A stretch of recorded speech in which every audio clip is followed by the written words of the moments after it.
to try for their 5th consecutive win. They're getting a good round of applause from their own booster club, who have traveled all the way from Charlestown to be here in Peterborough tonight.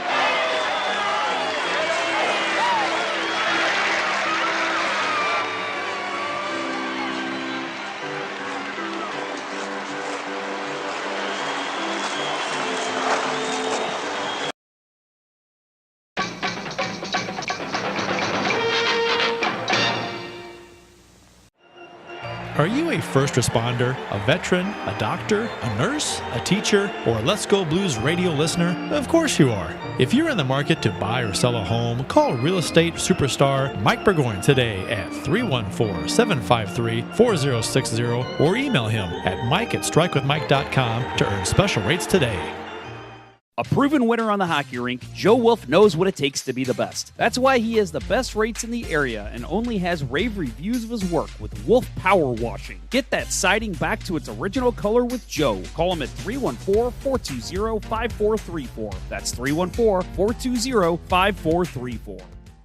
And starting on defense, from St. Charles, Missouri, number 94, Jeff Ponder. Welcome to, I had to get that one in while you guys were on the show at least once. No. Yeah, we're not here. We'll just leave. Yeah, go ahead. It's all me. It's my show. Welcome to episode 50. That's right, everyone. It's your favorite goaltender's number episode, Chris Mason, of season 13. This is episode number 481, all time, of the often imitated, never duplicated. We are eating your pets and giving your children sex changes. We're the original St. Louis Blues hockey podcast. Let's Go Blues Radio. Special thanks to our sponsors, Realtor Mike Burgoyne. You can email at mike@strikewithmike.com for proudly sponsoring the show. Make sure to utilize him if you're buying or selling property. And Wolf Power Washing, who has the best power washing rates in town. Call Joe at 314-420-5434 and book your appointment today. Also, don't forget to check out our t-shirt shop at letsgoblues.com for some well-designed and fairly priced blues-themed t-shirts. By the way, Kurt, I did just check that out earlier today. That I forgot, we've got the friend of the show friend of the show shirt up, and I think that is a good-looking shirt. So if you're looking for a new blues-themed t-shirt and want to celebrate your favorite blues podcast, become a friend of the show and get the t-shirt. It's a beauty. It's a sharp one. It is.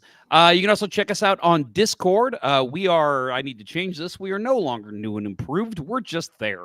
Let's go blues.com. We're old and stale. Yes. Let's go blues.com/Discord. It is Wednesday, September 25th, and we're streaming live on YouTube, Facebook, Instagram, ESPN 4, 5, 6, and 7, wherever you get live video casts. Wait, we didn't make the Ocho? We did not make the Ocho. We're not good enough yet. It. Give us one more season. Maybe by season 14, which, by the way, is next week. To interact with the show on social media, our handle on all social channels is at LGB Radio. Just search for us and you'll find us. And if you haven't already done so, please like, follow, subscribe, ring the bell, buy a t-shirt from our shop, get yourself some Let's Go Blues Radio panties, or do whatever you can do to help us out. I'm your host, Jeff Ponder, and I am joined by Kurt Price and Bill Day, not Bill J. The agenda for tonight's stuff includes Mystery Hockey Theater, where we relive the Blues' last series win against the Detroit Red Wings. Who knew that I would be 6 years old and Kurt and Bill would be 40 years old when that happened? All that and more on this factually inaccurate episode of Let's Go Blues Radio. Gentlemen, welcome back to the live show. It's really great to be here. It is. Oh, my Lord. I got a panting dog. Change your name in the YouTube chat, Kurt. What? Is that you? That is me. That's my YouTube account channel now. It has to be. I'm a brand ambassador for Six Row Pickleball, so I rebranded my channel, and that's what it is. You couldn't just start a specific one for them? No, because I already had a bunch of crap on there from our leagues and stuff. So yeah. Well, congratulations. You should start like doing tutoring on how to be a brand ambassador and make that. I need to be one for more than like a week. before I can do that. Be an ambassador for all brand ambassadors. I like it. Guys, give me 1 second here because apparently, yeah, I saw that. Yeah, it looks like our live stream decided to change. They have changed everything about this interface, and apparently, I was not prepared for that. So let me edit Regular live stream. Yep, that is not what our episode should be called. It should be called whatever it is that I titled it, which I'm trying to find exactly what that title is. Oh, I can Just change give it. me a minute. Here, Oh, it's right here. I got it. Yeah, it's in the top there, top right. Yep. And oh my lord. Okay, you want to handle doing the details on it because yeah, that's screwed up too. But I tried to fix it. I don't know if it's gonna fix or not. We'll see. Oh, the details on the I'll play with it. Yeah, that's quite annoying that that they had to change that. Whatever. Well, we're live. You're here. That's all that matters, folks. And then yeah, Austin Lynch in the chat says, "Don't eat my dog." Yep, please, don't eat people's dogs. It's not nice. All right. Well, sorry, as we're trying to deal with some on-the-fly issues here. Want to mention at the top of the show, this is, I believe, I meant to talk with you guys about this, but I believe that we are, this is our last episode of season 13, and next episode will be our season preview show. So that'll probably be next Wednesday, I would imagine. But, yeah, that's what's going on.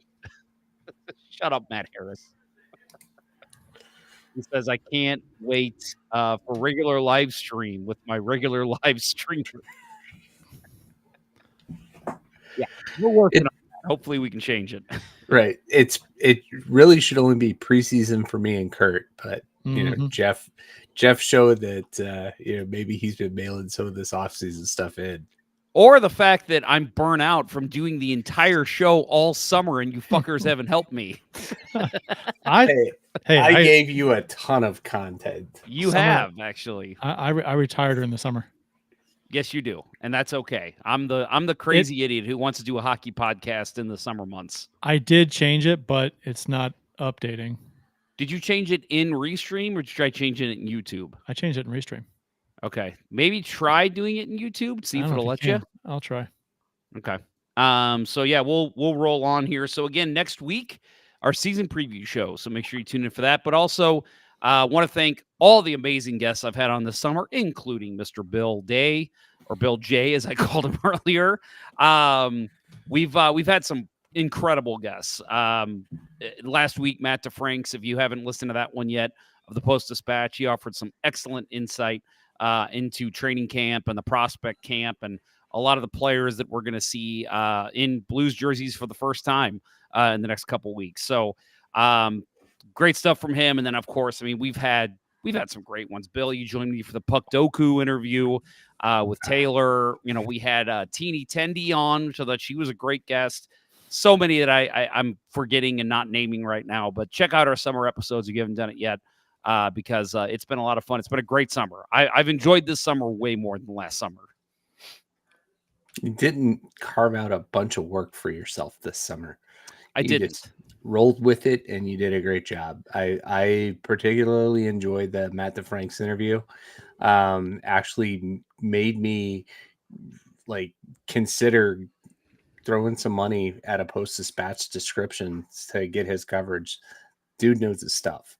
Yeah. And that's what I told him in the interview too, was I said, hey man, listen, no offense to Jim Thomas, no offense to Jeremy Rutherford, but they were clearly football guys when they took over the beat role. They hired Matt DeFranks as a hockey writer. He has hockey writing experience. So it's pretty First awesome. one since Luking. Yeah, right. And I think I've told him basically almost in my lifetime outside of Luking, what I can remember, it's always been a football guy that took over the hockey beat. So seeing an actual hockey guy come in and handle it, he does a great job, and obviously he knows the sport. I fixed it. Good work, man. If you refresh your live stream, it'll give you the proper title. I didn't put the details and everything. We'll do that later. That's fine. Yeah, I don't. There's like, Kurt, you'll find this out when you start starting the show now. There used to be you just hit go live and then boom, it would go live. Now you hit go live and there's like 4 things you got to click. So I just clicked okay. And I guess one of those was probably title your episode, even though I already did that. So whatever. Well, working out the kinks for the last episode of season 13. That's the way I'm going to explain it. Let's get into beers of the episode. We need to figure out our order for the season. How did we close up last season? Does anybody remember? I think it was me first. Okay. They played pretty well to end the year. I thought, let's stick with it. Bill, go ahead. You start. All right. So I am going with Nitro Coffee Ale from that wonderful northern brewery, Surly, out of St. Paul. It's I picked up a 4-pack of this a while ago. Been drinking mostly IPAs and stuff. A lot of Oktoberfests in the last couple of weeks. But this one I wanted to wait for it to turn cooler, and it has kind of. So I thought it was appropriate. Really pours like a Guinness, but it has a lot more flavor. Nice, really good coffee flavor to it. Another great offering from Surly. Nice. We'll go to Curtis next. How about you, sir? If I can get this bottle out of its condom. There we go. That's what she said. Bottle's about right. Shock Top Twisted Pretzel. I saw it in the store the other day. I love pretzel beer. Yeah, you've had that one before. I have. Oh yeah, I buy it whenever I can, and it's in the fall, typically, or prior to fall. But anytime there's a pretzel beer, O'Fallon has one as well. I think it's quite tasty, very good. I love pretzel beers. Very nice. Speaking of seasonal beer, I have not seen O'Fallon's pumpkin beer yet. Have you guys?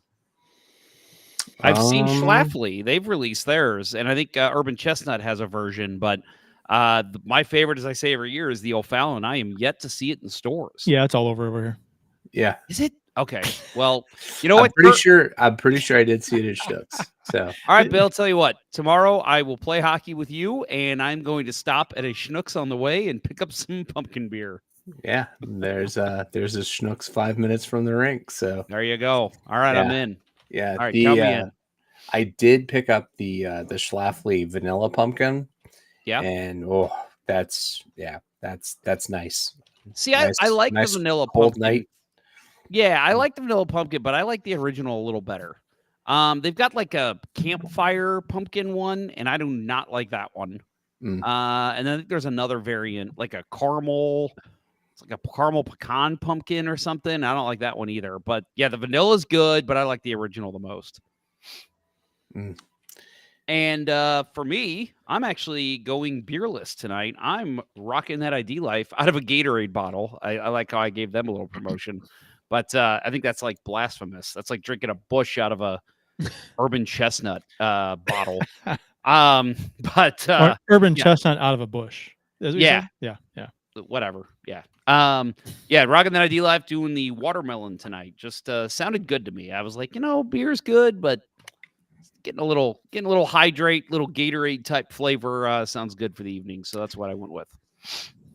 Beer's mostly water, so you can hydrate with beer.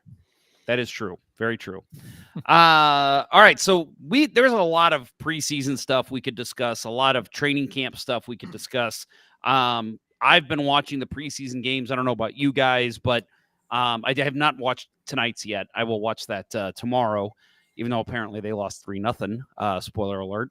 I have watched them, and I do have some commentary a little bit on some of the younger guys that I've seen, but we're going to skip all that tonight. We're going to save that for the season preview show because we want to get into Mystery Hockey Theater. It's a fun game to watch. We want to share it with you. So we're going to get into that here in a minute. There is one piece of information we did want to discuss very quickly right off the bat here. So for those that don't know, if you haven't seen it, Bill, was one. He did not know that this was a thing because it was very quiet that I think this was released. The Blues partnered with Victory Plus for preseason streaming. That is an app. It is a free app. It's the first live sports broadcast they did was on this past Saturday, September 21st. The Blues opened the preseason against Dallas. I'm looking at this as a possible sign of things to come in the future with Bally up in the air.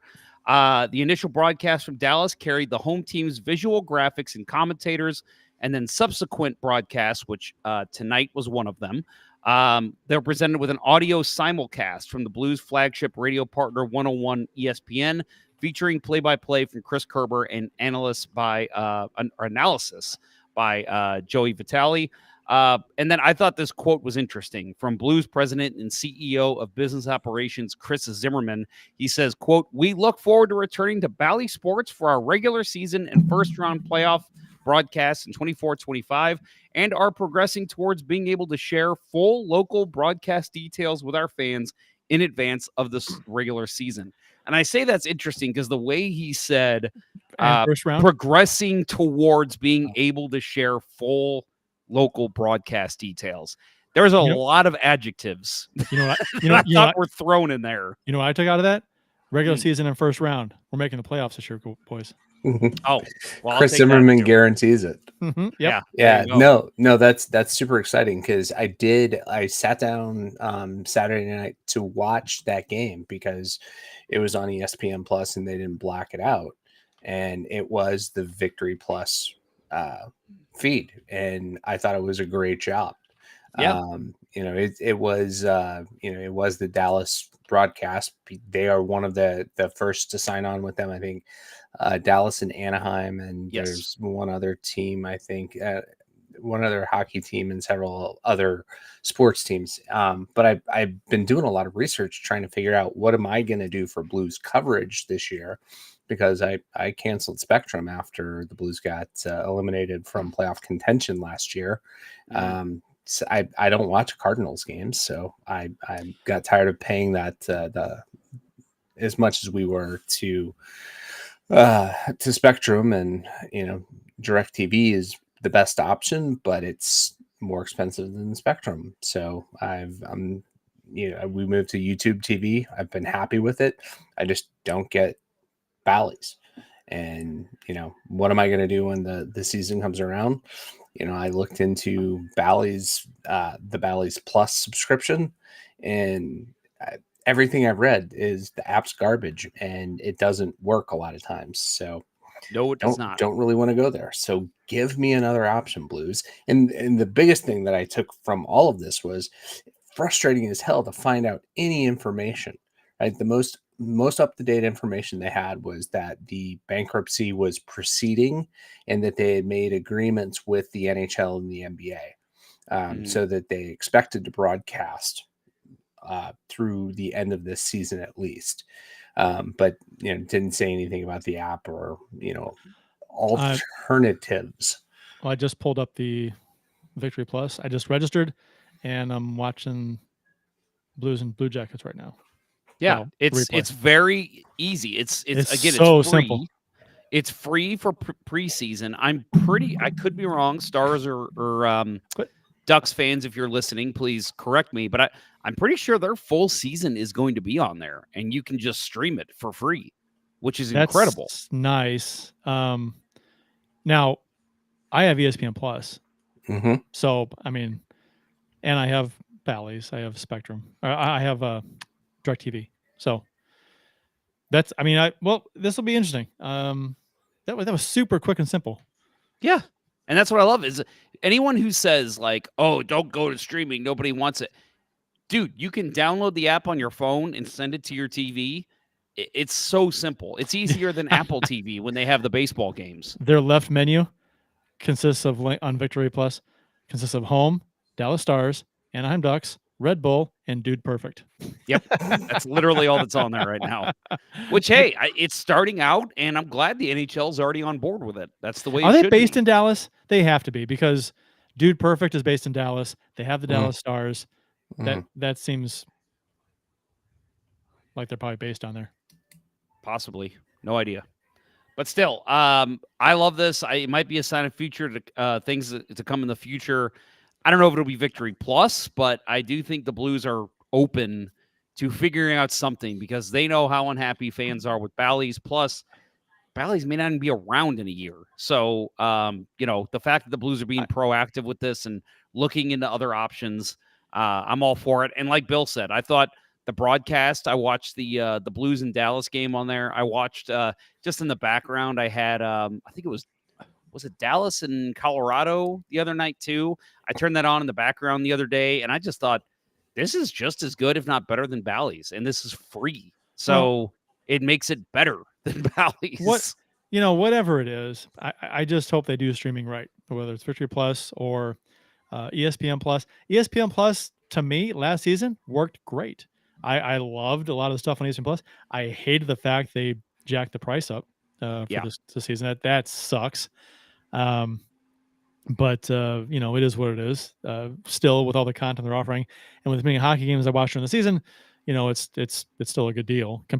What is it? I've 100 whatever it is now is cheaper than NHL Center Ice was back in the day. Plus, you get so much more content. So, if you compare it to that, And I'll say too, if they were to just say all games will be on ESPN Plus, and they jack the price up even more, I'm okay with that. If you can watch your home games, your own games, right. Because then you're not having to pay for anything else, and I'm okay with that. Right. Get rid of the blackout.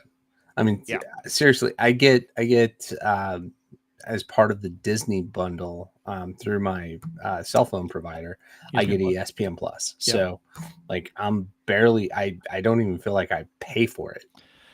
Right. ESPN. Yeah. With the bundle, if you watch Disney Plus, if you use ESPN Plus, I mean, it's funny how streaming services has almost turned into cable. Like everything's like, if you want to watch everything, you have to get half a dozen different streaming services. And like a number of years ago, most everything was on Netflix. Yep. And Hulu was kind of free at the time. And that's what you watched. And now it's all fragmented and a mess. Yeah, very messy. So we'll probably have more on this next week, I would imagine. Plus, we'll have watched a couple games on Victory Plus that has the 101 ESPN broadcast simulcast.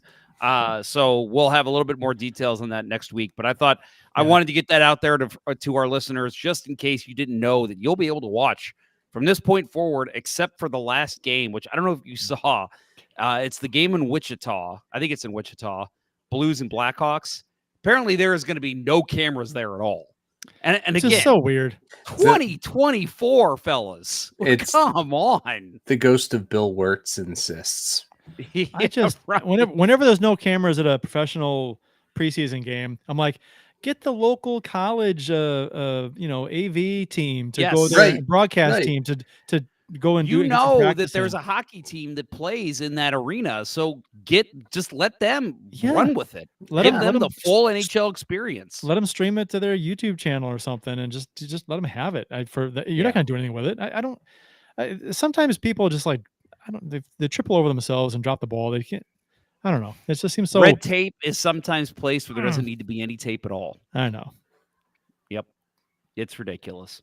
Well, anyway, but other than that last game, from this point forward, you can watch all the Blues preseason games on Victory Plus. So download that app. It is well worth it. It's free. Kurt literally just signed up in the time that it took for me to explain it. So you don't have to download it. You can you can go view it in a browser on your desktop too. Yeah, exactly. Yeah, that's true too. And no, they're not paying us. I just think it's a great product, and I'm really happy to see the Blues looking in other avenues. NHL in particular. Do you have it on your phone? App on your phone, Jeff? No, I didn't download the app. We should see if you can cast it to a TV. Yeah, I'll try that. You should be able to, but we'll see. Sometimes they block it. Mm-hmm. We'll see. Well, anyway, before we get into, we're getting ready to get into talking about a time period where casting things from your phone to your TV seemed impossible. Can you imagine? In 1991, you're going to be able to stream a game from your phone to your television. Like, what? No, the thing on the wall with the cord? You're insane. Yeah. I was like, hockey game we streamed on my phone. I remember. Yeah, and next you're going to tell me my refrigerator is going to talk to me too. It will, Jeff. It will. Oh, no! what? I remember the Mark McGwire home run chase. I had one of those. Do you know where your children are? Sorry, Screw Bill. you, Bill, and your No, thoughts. You're fine. No, I had during the McGuire home run chase, I had one of those pocket black and white TVs that tuned like a AM radio, and I carried that around. When McGuire was chasing the record, and I never caught anything on it, and I thought, oh my god, this is like when somebody gave it to me, I was like, this is the greatest thing of all time. Never worked. Outside the house. Never worked. We all did this, right? You take your cordless phone into your car, and you drive it down the street and see how long you can talk on it before it broke up and you lost signal. Oh, me, I would just walk out to the backyard and see how far I could go. Yeah, and like, I'm outside the house. I'm in the neighbor's backyard talking on the phone. This is so wild. Yep. All right. Well, we are when we get back, we will travel back to 1991, and we will look at the Blues and Red Wings in Game 7 of the Norris semifinal. You are listening to Jeff, Kurt, and Bill on Let's Go Blues Radio. We'll return after these messages. As a hockey player, Mike Burgoyne knows a thing or two about making the perfect play. And when it comes to real estate, he's always ready to score the winning goal for his clients. If you're a first responder, a veteran, a doctor, a nurse, a teacher, or a Let's Go Blues radio listener looking to score the home of your dreams, you'll receive special rates with Mike. Go ahead, shoot some questions his way, and he'll have the answer quicker than Curtis Joseph on a breakaway. Curtis Joseph got the pedal down. Any barriers? Mike will mow them down like Chris Pronger in front of the net. He'll score you your dream home or sell your existing home faster than a Brett Hall one-timer. Put past the Hall. He shoots. He scores. See Burgoyne's real estate prowess in action today by emailing him at mike@strikewithmike.com or by calling 314-753-4060. That email again is mike@strikewithmike.com, and that phone number is 314-753-4060. Getting Mike Burgoyne on your team will be the boost your power play needs. Well, honey, I just priced the power washing for the house, and I think we should just move and condemn this place. It'll be cheaper. Did you try Wolf Power Washing? Who? Oh, I just saw this guy win the Stanley Ponder Cup Memorial Tournament and thought he was attractive, so I looked him up on social media, and it turns out he's the owner and proprietor of Wolf Power Washing. He claims he has the best prices in town. But does he use non-flammable, non-toxic chemicals that are safe for Woofy and our son, Little Magnus? Yes, he ensures there'll be no residue left behind, and he doesn't use any volatile vapors. Well, this fella sounds like a dream. I just wish I knew how to contact him. Oh, I know how. You can reach him at 314-420-5434. 314-420-5434, and his name is Joe Wolf of Wolf Power Washing? That's right. But how did you know his number so quickly? I'll never tell. Wait, what? That's Wolf Power Washing at 314-420-5434. And make sure to tell him Let's Go Blues Radio sent you. And now, back to Let's Go Blues Radio, the longest running St. Louis Blues podcast with Price, Ponder, and Day.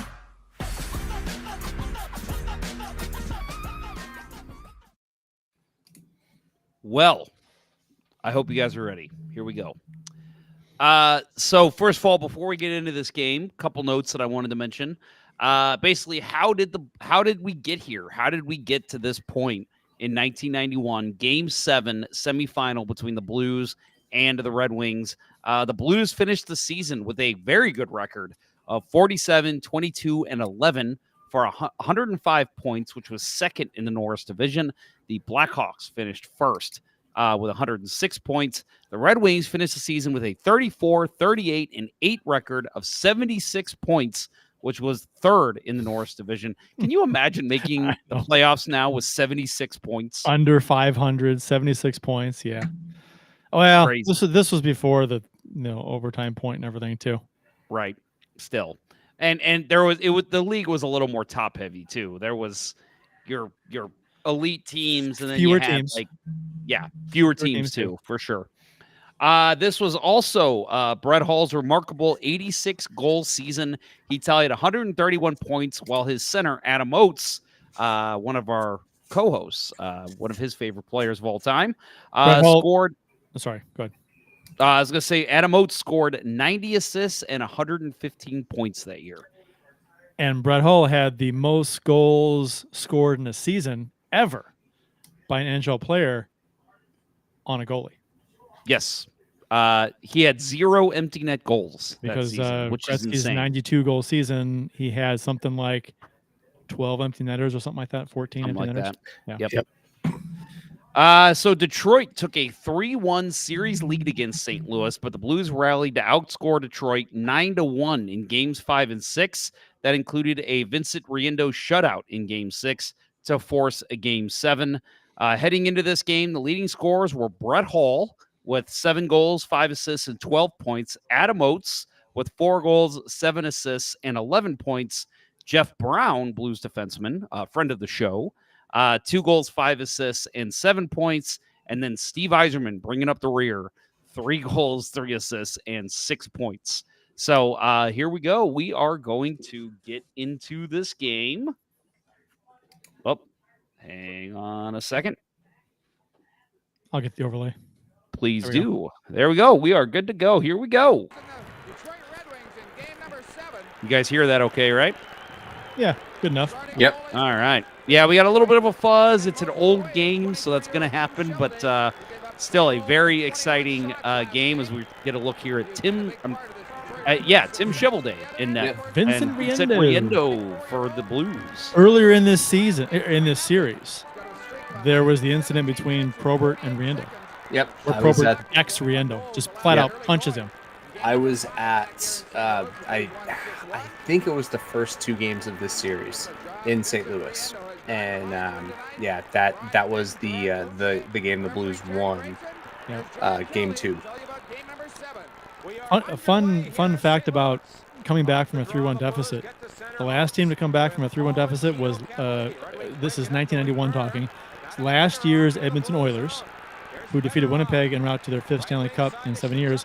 Others to accomplish the feat were Los Angeles in 1989, Washington in 1988, Detroit and Islanders in 87, and the Islanders in 75, and Toronto in 42.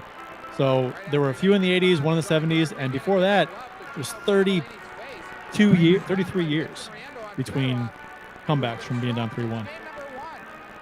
That's crazy. Yeah, I remember when they did it in 99, Ken Wilson commenting that like it only happened like twice in 30 years or something ridiculous. Now it seems like it happens almost every year. Yeah, it's happened. I mean, it's funny how it works because there was, like the stat says, there were 3 in the 80s and 1 in the 70s, and before the 70s it was 1942. That's crazy. Bobby Basson, my dad's favorite player of all time. He was such an underrated, just offensive badass. He'd fight. Yeah, he was a good style player. Yeah, your cousin Jeff's favorite box score of all time from the Post-Dispatch was Wayne Gretzky takes a cross-checking penalty against Bob Basson. Because Bass just hounded him, pissed him off, and Gretz lost his cool. That is Rich Sutter, by the way, playing right wing, and Brian Sutter is the head coach of the Blues at this time.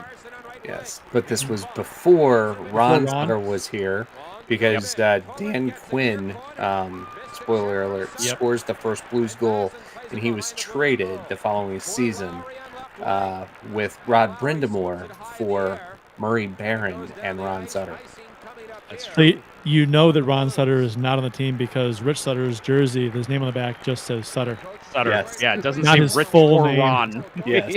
I always thought at the time, I was like, oh, they can't put R Sutter, and I guess they can't put Sutter because there were two next to the 2 Sutters. But I'm like, so what? The number differentiates them. Just put Sutter on the back. They would. Yeah. There's no way in hell today they put the full name on the back of the jersey. Yeah, well, I was wondering with the Joseph brothers if that was going to happen this season with P.O. and Matthew, but they're just going with Joseph. Although I do think it's funny that they're 71 and 77. And I was like, could you have picked two numbers that look more similar from far away? Right. Well, screw with John Kelly and Chris Kerber's calls. P.O. is I was shocked how tall that dude is. Yeah, he's a big boy. We had a couple of guys in that Dallas game that were super tall. Yeah. Nelson Emerson. Yeah, this 1991, and a couple years prior, and by 3 or 4 years after, my favorite era of NHL hockey by far. Yeah, by far. Just the style, what they could and couldn't do is just. It was more scrappy, more.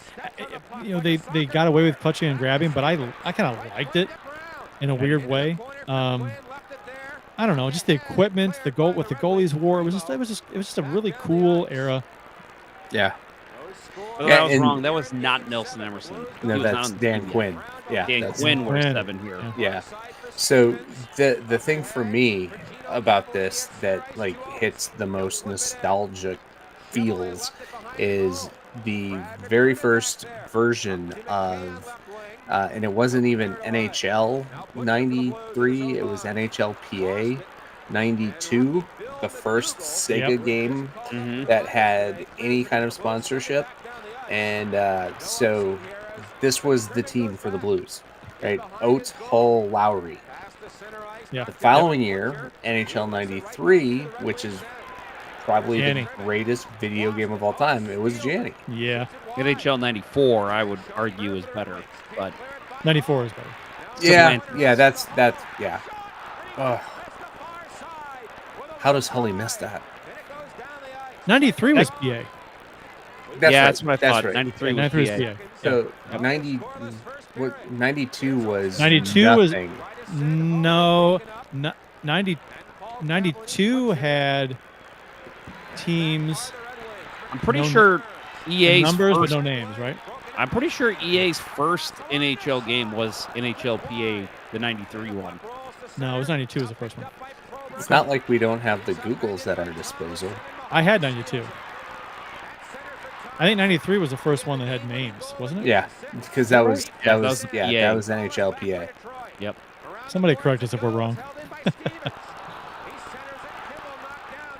Darren Kimball Kimball knockdown. playing in a Game 7. Never happened today. Yeah, No. not a chance. Friend of the show, Darren Kimball. If there's anyone that's not a friend of this show, it's him. Yes, that is definitely true. And it's not.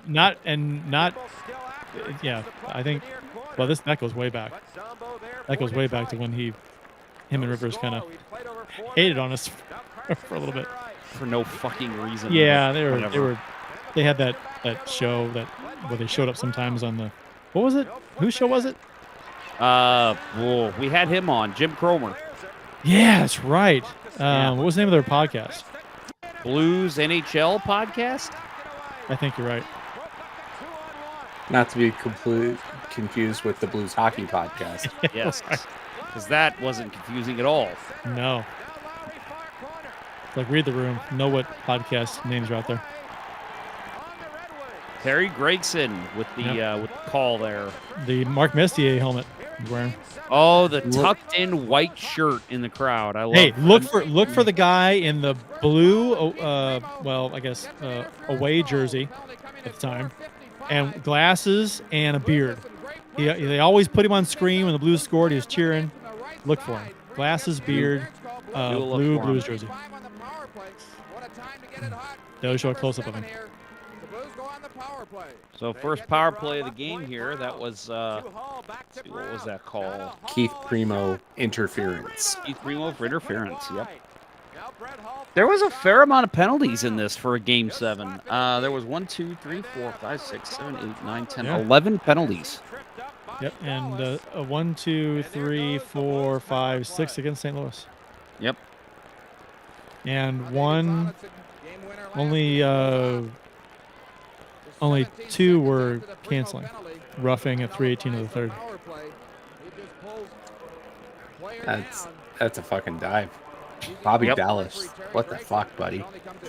One of my favorite plays in Puckdoku, Bobby Dallas. Yeah. Played for a shit ton of teams. That's So. Yes, he Who is did. that? That's Dave Tomlinson. Dave Tomlinson. Holy cow. Mm. Felsner was 9. Felsner was 9, wasn't he? Yep. Yeah. The great Denny Felsner. Mm-hmm. Perhaps the worst Blues player to ever wear number 9.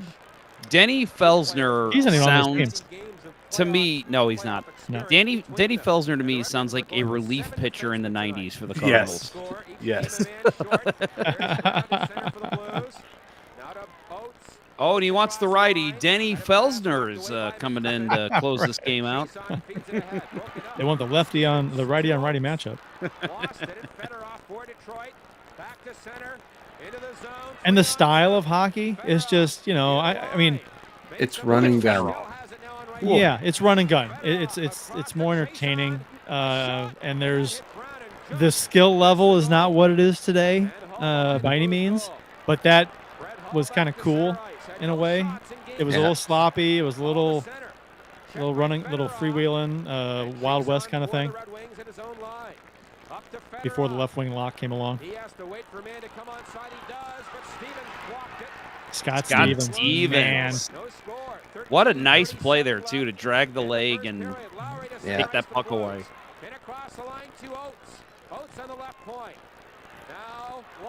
Oh, Oaks, that bomb loses the puck at the blue line. Something about John Kelly's call, too, like his something about the way he's calling the game, I enjoy more now than today. Yeah, it was more in the moment, and I don't know. More, you could feel the tenseness in his voice. Yeah, I mean it's a game 7, but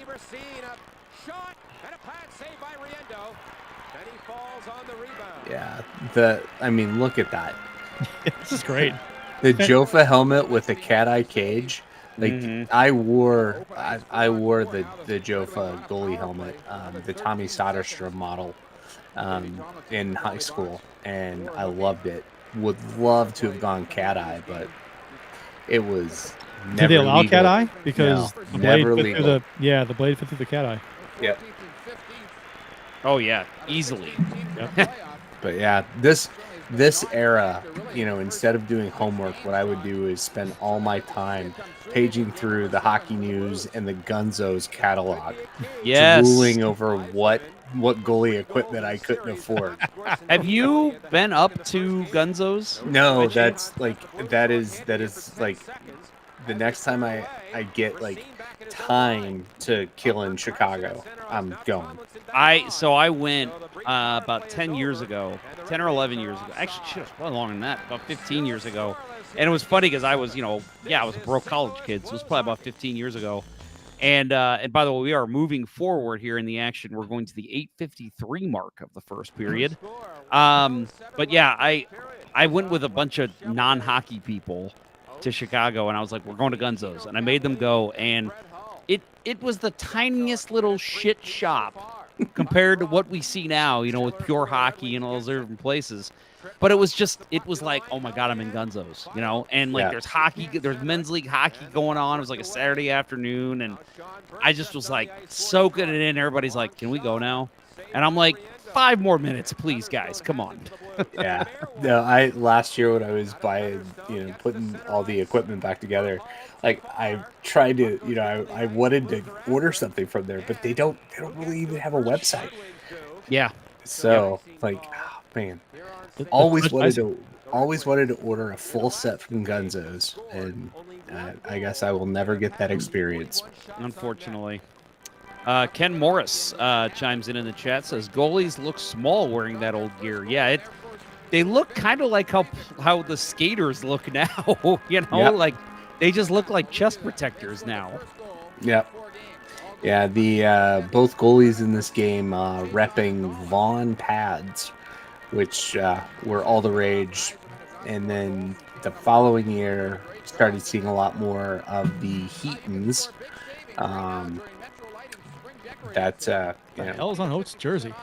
Blood, I believe, was from Yeah. the previous home game, which is hilarious because that would never happen now. No, he have a brand new jersey that next game. Yep.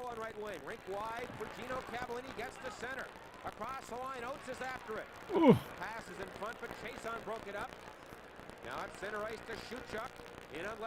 Gary Shuchuk. Mm-hmm. God, I don't know. We watch a ton of, when we do these mystery hockey theaters, we watch a lot of Blues and Red Wings because there's so much history there. Yeah. But God, it makes me just miss the Red Wings being in this division. Yeah. Yeah. Screw them for wanting to have easier travel. Yeah. I know. Dicks.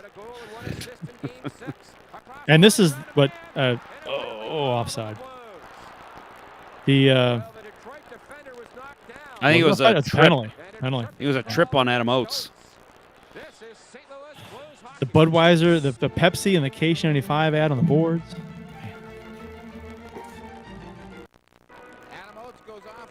This jersey's a mess. I know, it's a mess. Adam's a mess. Dave's a mess.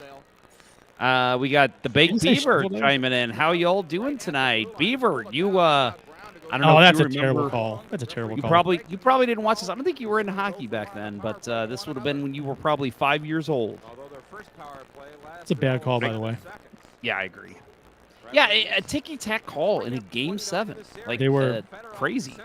Yeah, they both kind of bumped into each other at the blue line, fighting for a spot. I guarantee you that when that happened, my dad probably looked up and said, "God damn it, Red Wings paying off the officials again."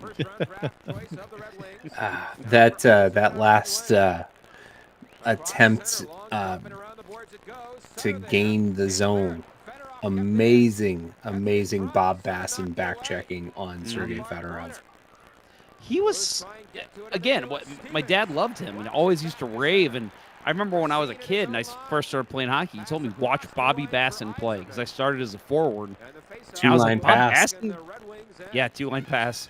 I was like, Bob Bassin, you want me to watch him and not Brett Hall? And he's like, you're not going to be Brett Hall. You are going to be Bob Bassin, because you got to work. Nobody's given that talent typically. Like, Brett Hall had that natural talent. Bob Bassin's the type of guy that just put the work in and was a heck of a hockey player for it. So very underrated. Well, what's the quote? Hard work wins when talent doesn't work hard. Yeah, something like that. Something like that. And you see it a lot. The talent doesn't give 100%, and you see these players that aren't as talented. But they're working harder, and they get the better. And that was the MO of the Blues for quite a while. Oh yeah, they were what they call a lunch pail team. They would put their hard hats on, and they would go to work. And they weren't the most talented team out there, but they would not be outworked. All through the late 80s into the early 90s, you had to have a third and fourth line that was nothing but checkers. Yep. Right? You had Bassin, you had Ron Wilson, Rick Mahar. Right? Rick Mahar was the captain of the team. Mm-hmm. This team loved that, and it really, I think, all flowed from Brian Sutter, right? And Plaguers before him. Yeah. And that's why, and that's obviously, teams that are high flying and high scoring are fun, and the fans love them. But there's just something about a team that just works their ass off, and they're not quite as talented, but they work harder, and you just kind of fall in love with that kind of team. Well, I think that's part of the reason. Obviously, they won the cup, but the 2019 Blues, why a lot of Blues fans still pine over that team, because yes, they had the talent, they had the O'Reillys, the Petrangelos, but they also worked their asses off. I mean, you saw the forecheck that just worked so well for them, from Barbashev, Maroon, all these guys that typically at the time you didn't really associate with success. Oh, we see a Blues goal here. I'll shut up. Adam Oates with a great split the D pass. Dan Quinn goes top shelf. Oh, jersey tucked in. There you go. Mm-hmm. Shirt tucker. Look at the early 90s. Yeah, he's got 3 guys on him. Look And at he that. just, That's beauty. just like seeing the play before it Ooh. develops. That's just fantastic. Kurt, It's young low Kurt Price. stick- Young Kurt low Price just gloves, man. jizzed in his pants a little there. Yeah. I mean, he was my favorite player, Adam Oates. Still, I mean, I to this day I'll say he is, just because when I started playing hockey, he was my favorite player, and I wanted to be like him, and I tried to play like him. Yeah. That's everybody's got to have a guy like that, and everybody else wanted to be Brett Hull, so good on you. It's true. I was like, being Brett Hull seemed like, everyone wants to be 16 Brett Hull. I get it, I enjoyed passing. So Did you guys catch that right there? There was an octopus. Somebody threw an octopus on the ice, and this Odd- game is in St. Louis. Odd timing. And the Blues just scored. Yeah, odd timing. It's like, it wasn't a Blues fan that threw the octopus. Was it maybe a blind fan? It's almost like Detroit fans hadn't figured out the octopus quite yet. When to throw it? I don't know. Maybe it was just getting tired of holding it. Yeah. I'm just going to throw this out first. Yeah, I'm getting rid of chance this. to get. Whatever. This thing is too close bag- to my anus. I The need to get bag's rid of leaking it. down my pants. No, thank you.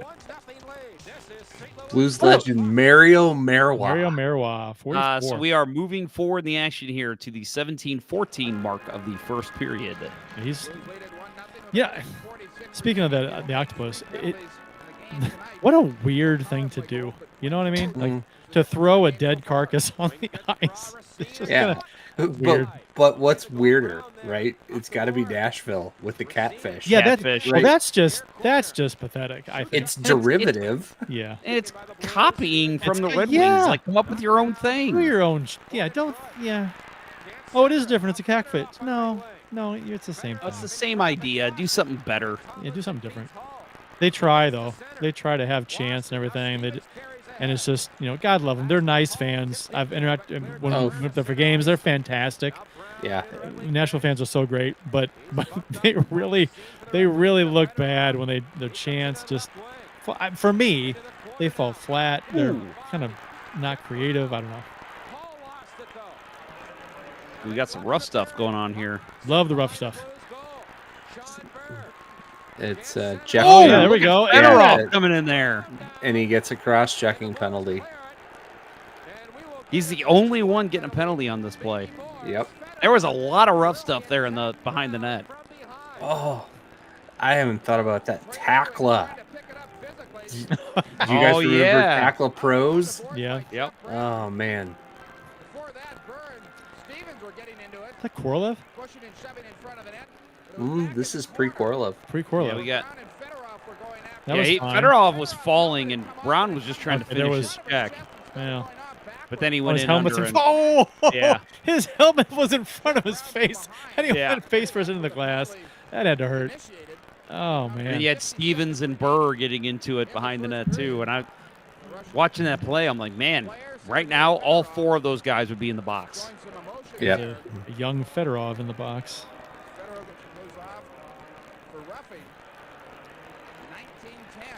Such a good player. Jesus. Yeah. First friend of the show, Jeff Brown. Mm-hmm.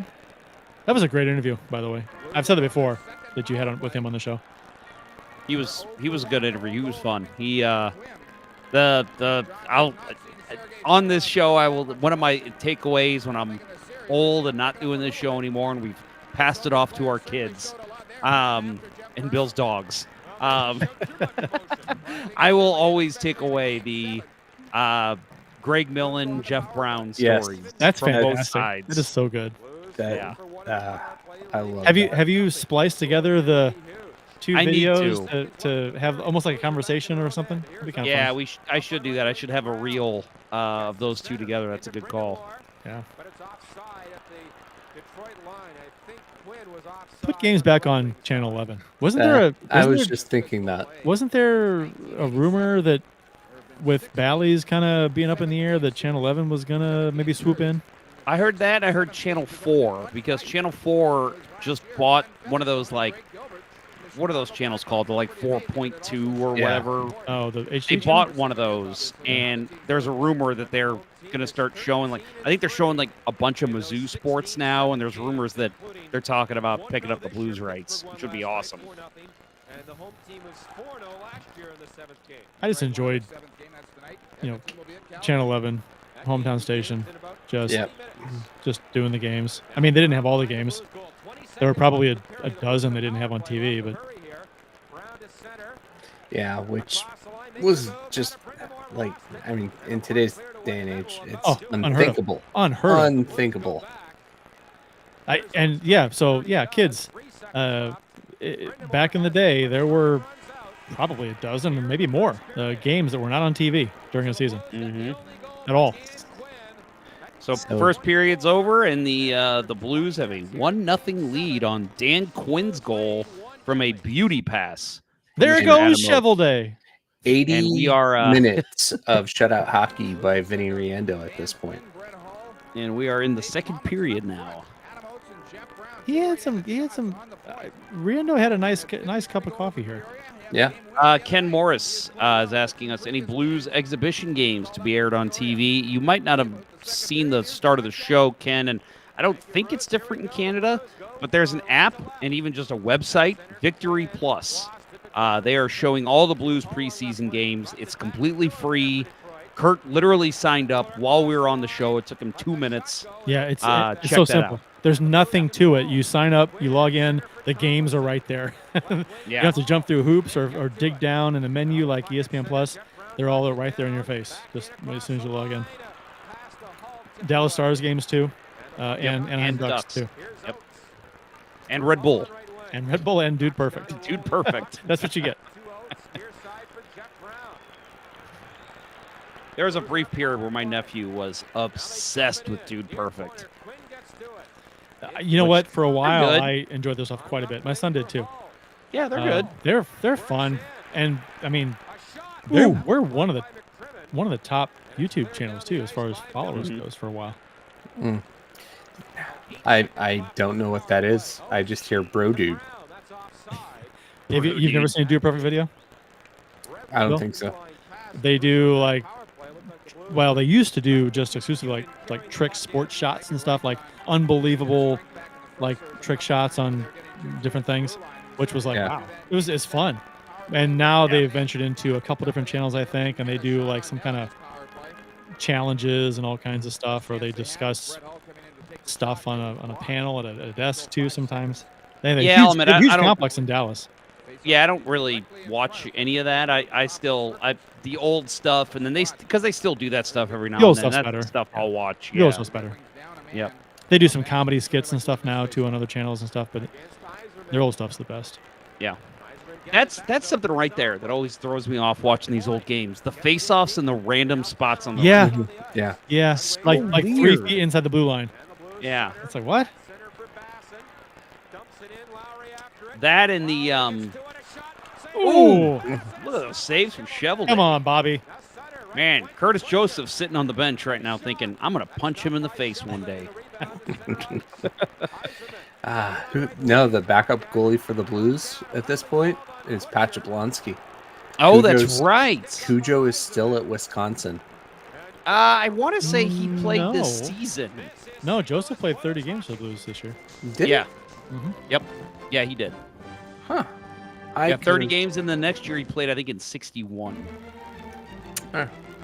And let's see, the numbers. Yeah, I'm not sure why he didn't back up in this series, though, because you're right. They did play Jablonski for a very short period in this series. Jablonski only played 8 games during the season, which is weird. Maybe. And is that a veteran thing? I mean, his numbers were slightly better in 8 games, which is too small a sample size. Small sample size, yeah. I mean, and it really, Riendo's numbers and Joseph's were pretty similar. Yeah. But how did Paris Duffus do? That's the real question. It was Doofus. It wasn't Duffus. It was Doofus. Doofus. Just like my dad, even though we liked him, Dave Lowry, we always called him Dave Lousy. You know, we talked about the Blues record when the show Look at started. that hook. Yeah. Second in the NHL in the division, and they were third overall in goals for, and they were fourth in goals for and third in goals against. That's pretty fantastic. Yeah. Yeah, that's greatest show on turf stuff right there, right? Greatest show on ice. It's hard to be up that high in offense and defense. Yeah. Ooh. That's why I kind of goaltender interference. Yeah, maybe a little bit. Yeah, it's crazy to say that they've called so many penalties, and you still see all these that are like, wow, how is that one not called? And it's crazy because the Blackhawks lost in the first round. They were upset, and they had the best record in the division, and so the path was clear for the Blues. Yep. And they couldn't get it done against Minnesota in the next round. Minnesota's the ones that upset Chicago. They their record, they only had 27 wins. They went to the finals 27, against Pittsburgh. 39, and 14 for 68 points, and they ended up making the Stanley Cup final. I remember listening to the Stars and Penguins final in my car on the radio on the way home from work at Design Signs in Fairview Heights. I got that. In Freeburg, at a job in high school, working for a sign painter, and I was driving home from work. It was late, and there was a game on the radio. I'm not sure what station it was on at the time. Maybe I don't know. It was on Victory Plus. Victory Plus. But I listened to one of the games. That was kind of crazy. I'm like, this is cool. Paul Cavallini. This is before he lost his finger? Yes, I think so. That was the following season. And you don't have and you had the glove he had on when he lost his finger, right, Bill? Or it was one modified. That they modified so he could practice. Right, but you. So you was don't the have finger in the glove when you got it? No. But you don't have that glove anymore? No. That Red wound up with those. Oh, so long gone.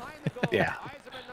I still have the A-Bear pads hanging in my garage. Yeah, you got to keep those. Those are nice.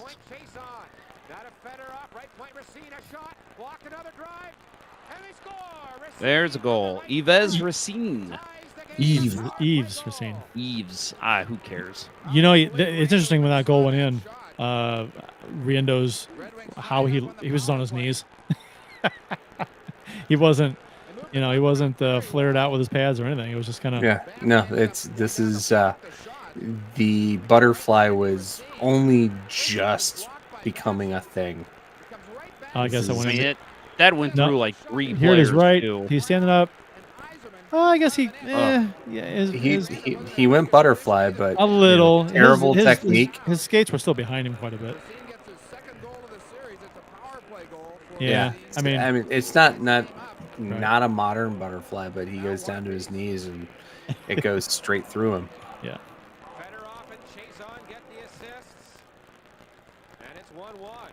It's crazy to see too.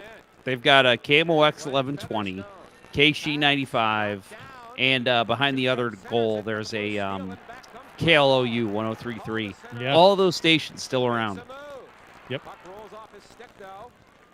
I can't imagine KMOX ever going anywhere. Yeah. Unless radio just dies as a whole.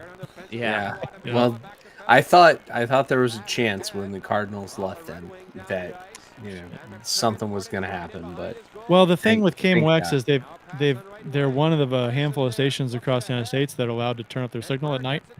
So they cover a ton of the country.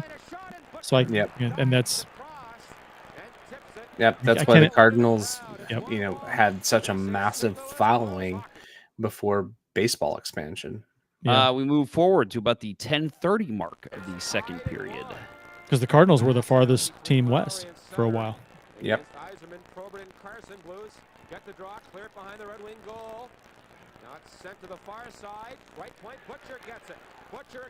This was the year the Blues acquired Garth Butcher. Yeah. In one of the worst trades of all time. That is, for me, that is the worst Blues trade ever. That'd be even though the Blues won for Brewer. Yeah. Well, there here's was the so thing. much chemistry before the trade. Yeah, and the thing is that Brian Sutter had to have. He had Stevens, but he wanted like a tough stay-at-home defenseman, which Stevens was. I mean, Stevens actually had a good offensive year, but he wanted that extra guy back there, and he gave up a truckload for him and Quinn, and Quinn was a flop here. I didn't think he didn't do much at all. And Butcher, I think a lot of people Blues fans actually kind of like Butcher. I thought he was terrible. I thought he was awful. Oh, he was so slow. He was slow. He would go to make a check and get so out of position. He led the league though in knocking guys down after they score. Yes, he was great at that. I don't know, and maybe it's just a favorite player bias. I got to say the Pronger trade trumps that for me. Yeah, but that is number 2. We Merck, Dirk, Momesso, Ronning, Courtnall. Yeah. My God. Oh, look at Chevelday just putting on a clinic. Looking like Bill Day out there in our last skate. Flopping around like he has no idea what he's doing. It's exactly like me. Look at the stands too. Look how vertical those seats are. Yeah. God, I love that building. The players loved it too because the fans like right on top of the ice. 2-pad stack. Love it. Oh. Hey, I'm gonna throw a guy over my goalie. Yeah, and it's you know like what? the Those helmets skates are right next to his freaking head. Those goalie masks, this is before the era of complicated. I mean, don't get me wrong. Some of the masks nowadays look amazing, but there's something about simplicity, you know, like Potvin's helmet, you know, Chevelday's helmet here is quite simple. You know, some of the Cooper Cat Eye helmets and stuff, the ones that don't have any graphics on them at all, just I don't know. More of a simple era, just kind of like I enjoyed it. Yeah, I mean, even at this point, Patrick Waugh, you know, his was minimalist. His was pretty. Yeah, it was simple. It was good. It was just well done. Yeah. Man, I gotta say, we talk all the time. Best Blues power play of all time. Ranks got to be the Pronger, McInnes, Turgeon, Dimitra, Young, insert player 5. Right here, this power play is pretty damn good. You got Brindamore. Let's see, Brindamore at center with, I think it's Quinn and Hall. And then you got Oates and Brown on the points. I mean, that's ridiculous. That era when it was like, you know, look at that. The battling in front of the net. I love that so much. I missed that. That was my favorite. Not to keep going back to Pronger, but like that was my favorite aspect of his game, and it's like that's just gone from the game now. The epic battles between Kachuk and Foote. Yeah. In front of the net. Oh yeah. Oh my God. Oh my God. 7:45 left, second period. Blues clear it in. Get it behind the goal. Quinn is there. And they throw Dave Tomlinson out there. The founder of Wendy's, right? Yes. It's fun to watch. Just kind of coast around and find the open spots. Doesn't have the puck, but he'll coast around. He'll just kind of glide around and find the open spots.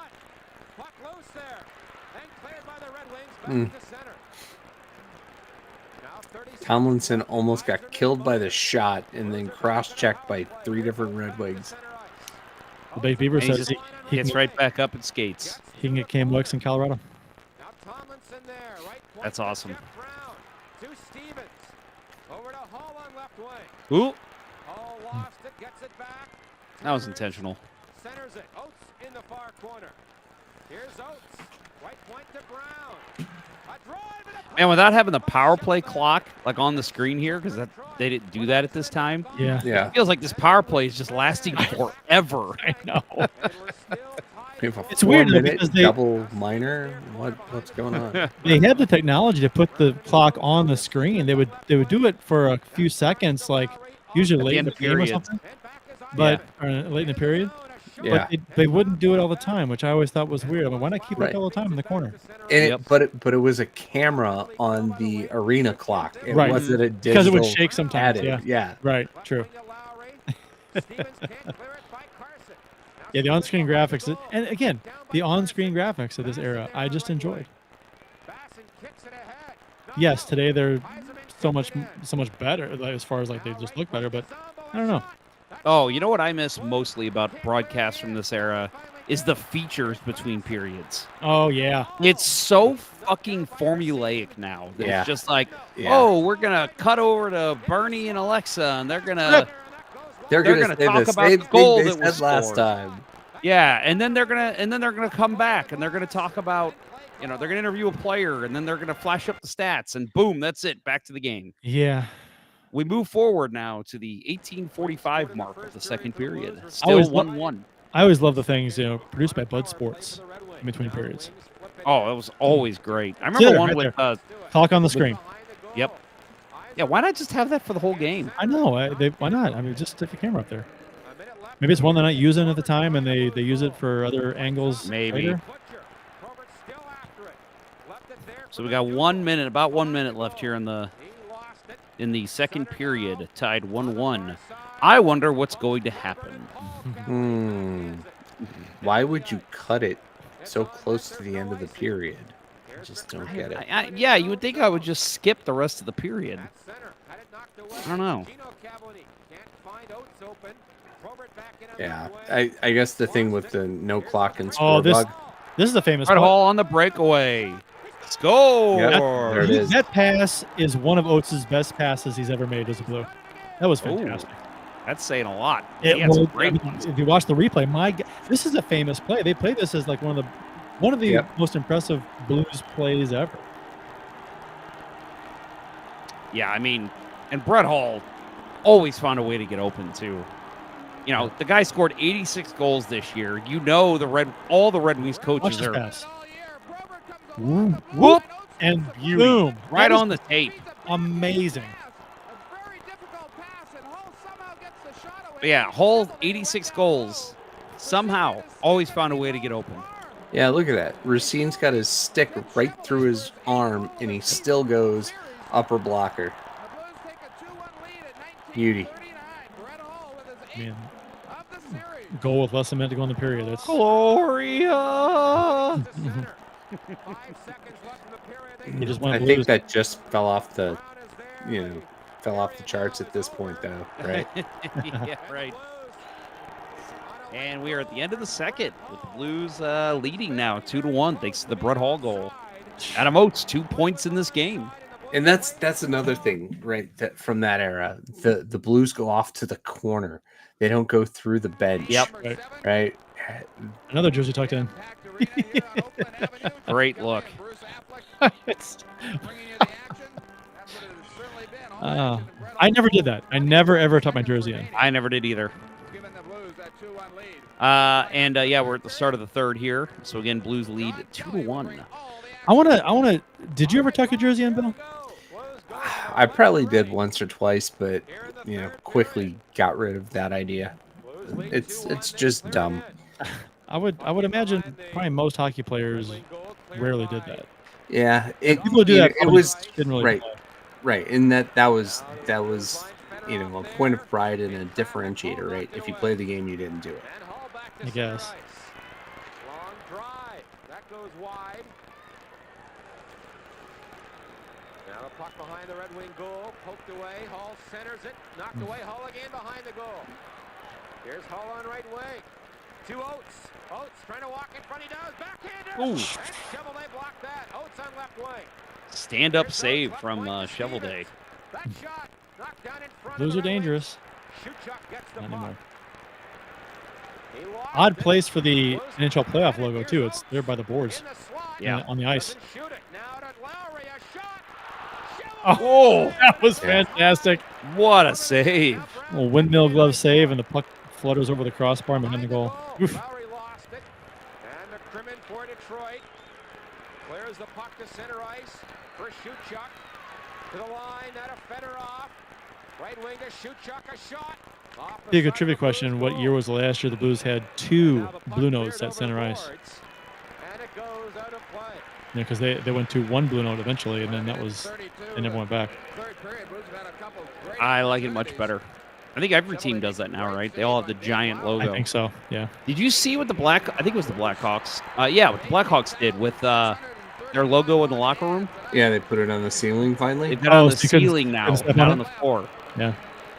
I like that. I got to tell you, I'm a big proponent of not stepping on the logo, but I'm also a big proponent of then why put it on the fucking floor? You know what's interesting about that is that like when we got a tour, season ticket holders got a tour of the arena back in the day, and you got to go through the locker room. They had the logo ripped off. Yep. On the floor.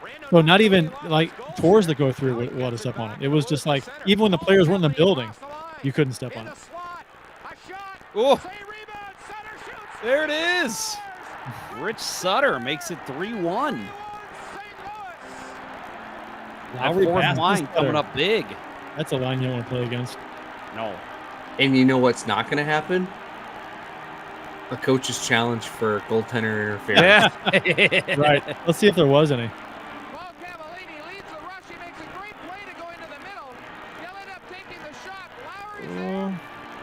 Does Lowry make contact? Yep, No. right there. Today's game, Sutter. that comes back.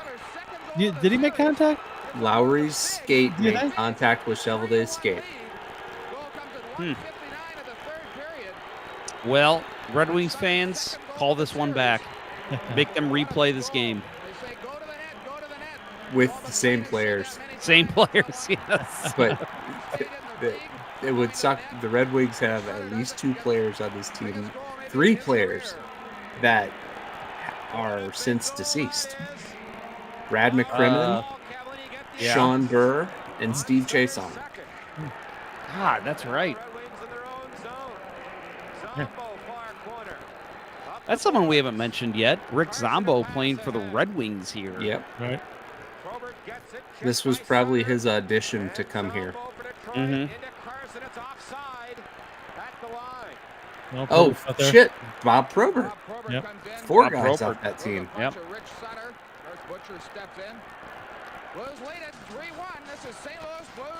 He always looked miserable out there. Like he was just miserable. In pain or something. Never looked Probably happy, always guys. running around with a concussion. Yeah, that is very possible. 23 left in regulation time. Now the Red Wings to center. Miller across the line. I love it. The player trailing the puck carrier always got a stick in his gut under his arm, hooking, skiing behind the player. Yeah, water skiing. Yep.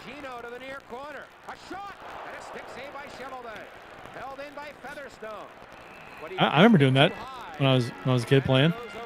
You trailing a guy on a breakaway. You put your stick, you hook him around the gut, and you'd pull yourself up to him to catch him. There was a play in a recent preseason game. I think it was the Blues and Stars, where I think the Blues had a 2-on-1, and one of the Stars forwards actually cross-checked one of his defensemen in the ass to give him a boost so he could get back faster. And I was like, that's pretty freaking clever. Like, that's a good call. I think you're right. There was contact there. They just showed that replay that Riendo kind of threw his stick. Yeah. To poke check that puck away a little bit, starting that whole play. You cannot emphasize enough how huge that goal is, and a great play by really all 3 players. Cavallini, Cybertel Cellular. I don't even remember that company. I do. 3-1 Blues. Isn't all 4s Brown and Brown Yeah. now? Yeah. I think so. Oh, we should. That would be a great prank call. I was going to say, I'm going to call him. Cellular. I was just watching a Blues game. Is this Cybertel Cellular? I think if you're in St. Louis, you call all 4s. If you're in Illinois, you call all 8s, right? Brown and Brown. I think that's right. Now Lowry shoves with McDougal. Bill McDougal This is his first God, game. Lowry's a monster out there. Now McKay comes in and shoves it. Rich Sutter. Oh, really, this is what the Blues want. They didn't log hits back then, did they? No. Because Lowry would have been up there in the team lead every year. Close to it anyway. I think 99-2000 was the first year they logged hits. Okay. Because Lowry was he was out there just banging. And he can score a little. Detroit sucks. Lowry had 40 points that year, 19 goals, 26. Love it. Now he's in the NHL. Well, the Blues lead at 3-1. We'll have penalties here. This is St. Louis Blues hockey. Now Bob Basson from the Blues and Randy McKay get roughing calls.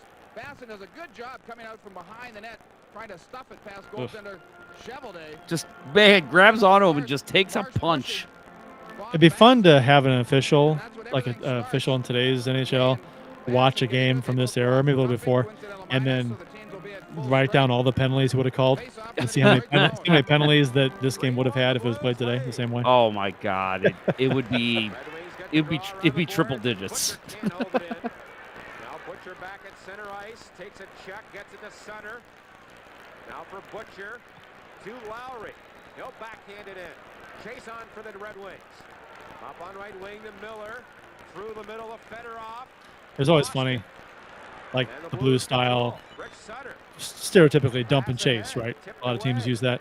And it was always funny to hear Sports Open Line, the radio call-in shows, and hear fans just complain about dump and chase. I remember that. A lot of people complain about it. Like, you're giving up the puck. Well, and I get people still to this day complain about it, and I'm like, 9 times out of 10, they're making a line change. Like, that's part of the game. Yeah, sometimes you have to dump it in. There's a stick hold right there. No, they called it. Wow. In front of the net. So we are moving forward to the 10:54 mark of the third period, and I believe this is the last time we jump. He took the shot, a long shot from just inside the blue line. Good low shot. He beats Chevelday, but he hits the post. That was while the Blues were on the power play. Blues still lead 3-1 with 9:06 remaining. Blues out shooting Detroit 6-3 in this period. Yeah, the other thing about this era, no like licensed music. It's all organ. Yeah, that's great. I miss that too. I mean, don't get me wrong. Every now and then they'll play a banger, and I'm like, all right, I'll get into it. But I miss the organ so much. Yeah, me too. I mean, it's there. It's still used, but I hate. Yeah, I'm with you. I miss exclusively the organ. I wish that when the Blues, when it was Ernie Hayes. Yeah, the Blues go marching in after goals. Like, yes. Oh my God. I mean, on the organ. Like, that's what I want to hear. Yep. Some of these throwback nights when they have 90s nights or whatever, they should just do organ, just everything. No music, no rock music, no pumped in, just do everything. Do it all the way. The scoreboard. I know they have done the scoreboard graphics before, but just do it all. Even the TV on-screen graphics. The clock doesn't move very quickly, does it? This time of the game. Yep, I agree. I think that'd be great. Yeah, like the old, because Budweiser's still a sponsor, so use the old, air an old Budweiser commercial. Like, that'd be awesome. Oh, that'd be great. The old Bud Light commercials were amazing. Mm-hmm. The old Miller Lite. Give me a light. Yeah. I'm not gonna lie. I used to like the old Miller Lite commercials with all the sports players and celebrities. Yeah, there's 12 of them. Yeah. The great goalie one with John Davidson and Tony Esposito. Yes. Up to Gino Cavallini, knocked down by Probert. Oh, and Paul Cavallini came over and poked it away to center. Zombo flips it back in. Dan Quinn behind the goal. Here's Quinn in traffic, knocked down. Just pulls a Red Wing down as he's on the ice, and no call. Oh my gosh. And shoots it in. Chevelday shovels it ahead on left wing. And it rolls to center. Quinn back to Butcher at his own line. Butcher. God. Yep. That goal is all Garth Butcher. I mean, I remember. I mean, I never liked Garth Butcher, and I remember like cussing at the TV. I mean, he just that's a beer league play right there. He falls down. He just falls as falls he's at the trying to blue line. control the puck. He's the last man back, and yeah, Jimmy Carson has a clear breakaway, puts Blues it are in. playing well. They've kind of got the game. I mean, 3-1 lead, less than what, 8 to go or something like that. I mean I'm pretty sure that was an exact replica of me like a couple weeks ago. That's how shitty that was. 7:33 to go. Yeah. So it's 3-2. Blues have a 1-goal lead. Yeah, that's Butcher tripped over the blue line. Yep. Yeah. So now this game gets a lot more interesting. Yep. Sphincter's got a lot tighter. Yes. Yes. There goes your cushion. The arch just clenched a little bit. Man, I know we've talked about this, but what would have been if Scott Stevens could have stayed a St. Louis Blue? Yep. Watch that game. Not much you can do. Garth Butcher really all alone. Well, if Scott Stevens had stayed at St. Louis Blue, we wouldn't have had Joseph or Brindamore. So, true. Because they were the players the Blues offered, and the New Jersey turned down. I wonder who they would have gone with in goal. The winner meets the North Stars starting Thursday. John Casey. They'll drive it in. Riendo missed it. Fedorov near corner. Bump by Sutter. Back behind the goal. Well, the Blues were a wheeling and dealing team in that era, so who knows what they would have done. Yeah. The Mike Shanahan era. Yep. Ron Caron. Jack Quinn. Yep.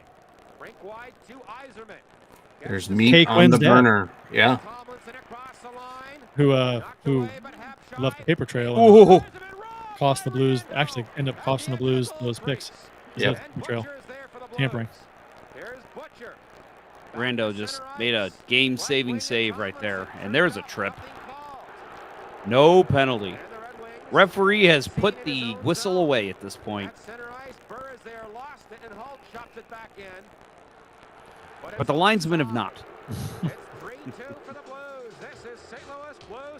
6:04 remaining.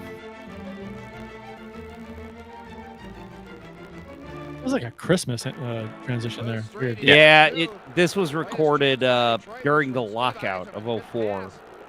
They showed a bunch of Blues Classic games, and I tried to record them all. So that little weird transition. I remember being like, "What is this?" Is ESPN Classic still a channel? Yes. Okay. I don't know if they show any NHL anymore though. They should. They got the rights back. Center for Hall, he missed it, but it goes down the ice. No icing here. As the Red Wings Who's showing the beach roller hockey? Is that ESPN Classic or is that just streaming somewhere on the internet? I think that's just on like YouTube. We should do a mystery hockey theater with a beach roller hockey. Oh my lord, that would be amazing. Or a Vipers game or something. Oh, Roller Hockey International, baby. Oh man, starring Harry Work. So much fun. I know a guy that played for them, I think, for a season. I might need to ask him if he has any of his game tape, because that would be incredible. Oates clears one to Brindamore. Plays it off the boards to center. Red Wings, Carson there. He got that goal unassisted. It's always funny if you've ever played in a big game, a playoff game, where you have a 1-goal lead and there's like less than 5 minutes to go. It's so funny how your mentality you do anything. Putting your body in front of everything. You're diving in front of slap shots. It's just all hands on deck, right? Do anything you possibly can to not. I'm pretty sure I've told this on the show before, but one of my favorite hockey moments ever was, I think it was the Stars Cup run year. Daryl Sador got destroyed by a shot. He couldn't even skate. And because the Stars didn't have possession of the puck, he just crawled to the front of the net because he was just like, if I'm going to do anything, I can block a shot. And so he just laid there until the Stars got the puck. And it was just like, holy shit, what a man. You know, like, what a badass. Chevrolet clears it ahead. And Eisenman for Detroit. That center ice to Fedorov into the blue zone. Yeah, you know who your gamers are in like men's league. Oh boy. When you got a 1-goal lead late in the game and you see who's oh my God. Is it a poke check or did he get the shot away? No, it was a poke check by Bobby Dallas. That's what I thought. But Jeff Brown, a defenseman, on a partial breakaway with under 4 minutes to go in a 1-goal game. That's Eric Carlson shit right there. Yeah. And something else you wouldn't see today. Right, he'd be benched. 3:20 to go with that play in the corner where the Blues player went wide and just threw it in front. I'm like, no, he's going to the corner to kill time. Oh, it's a total stick hold by Featherstone. Mm-hmm. Yeah, Oh referee has put the whistle away. Oh, what a save! Everyone's getting hauled down. Eiserman is just getting, he just got yanked down. Oh, holy. Put the puck just in front of him. Couldn't get to it. Not Hull's strongest asset was a one-on-one. And he was a shooter. Oh, yeah. He's a shooter. He's bona fide. He's bona fide. Touch icing, too. Yep.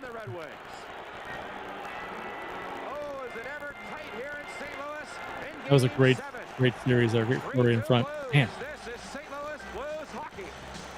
You get excited and you get goosebumps as you're watching a flipping 33-year-old game, or whatever it is.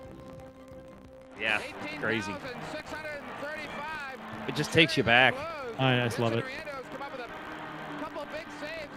You remember where you were watching it? It's just yep. Oh God. Every shot, you're just like. Yeah, here's the poke check, and he flips over. He got puck first. Yep. That's a real nice play.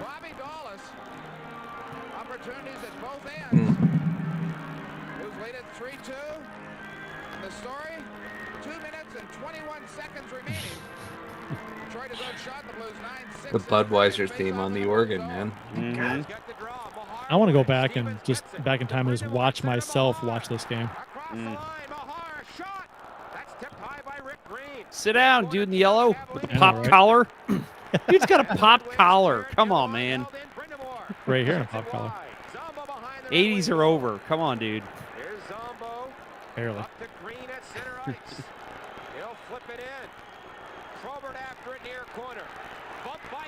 Nice, Stevens. Bump him off the puck. God, he was so good behind the net. Like, people always talk about the hitting, but, man, he could strip the puck off anyone behind the net. Yep. Put the fear of God into him that he's going to hit him, and they're just antsy on the puck. You guys know what happens with 44 seconds to go, right? Joseph fights Shovel Day. No. Well, we'll see it, but I'll expand on that. I don't know if I remember. Oh yeah, there's a. And after this game was over, like probably a few years later, I remember that moment differently. I remember what happened at 44 seconds. I remember it happening like right when the buzzer went off. So you're hurting me because I feel like I should remember this. Oh, police are involved. What's going on? Yeah, we're coming for you. Throwing beers into the bench. Probably. Budweiser, play of the game. That beautiful pass to Brett Hall on the breakaway. Top shelf over Chevrolet's stick. Chevrolet goes down, and that's our Budweiser play of the game. What a goal by Hall. He had We will rock you over the. It always bothered me. Play the game was happening before the game was over. Yep. Yeah, I always hated that today. too.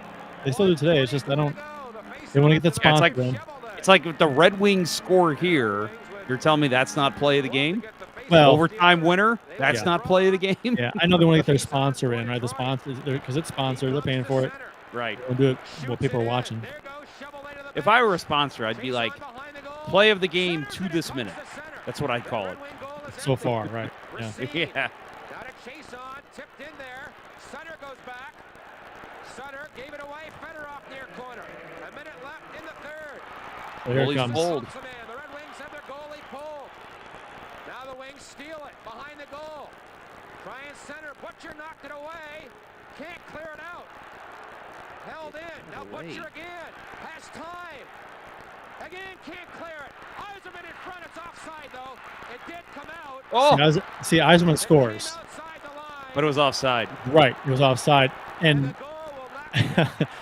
and like years later, I remember that play thinking that he scored after the final buzzer. Ooh, this guy is fired up. So I don't think the crowd knew it at first. It was offside. Yeah, and you couldn't see it on TV because you couldn't tell it was offside because the crowd was standing up. The crowd was standing. Yeah.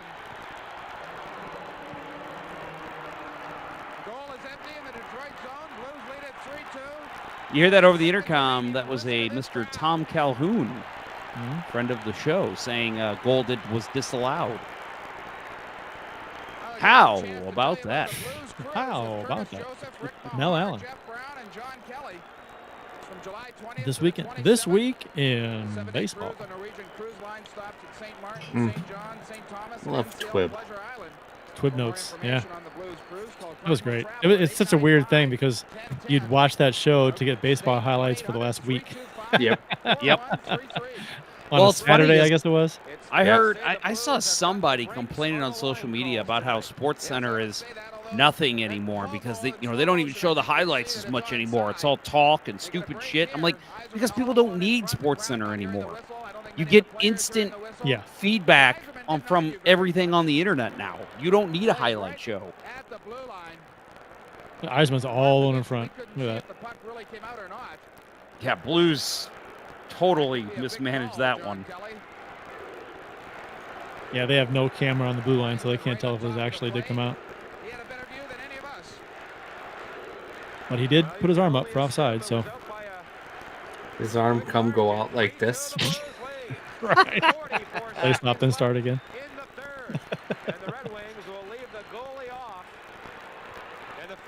Big moment here, 44 seconds left. That Jumbotron was at Schmeezing's bar, which was, across the street a little bit from the arena?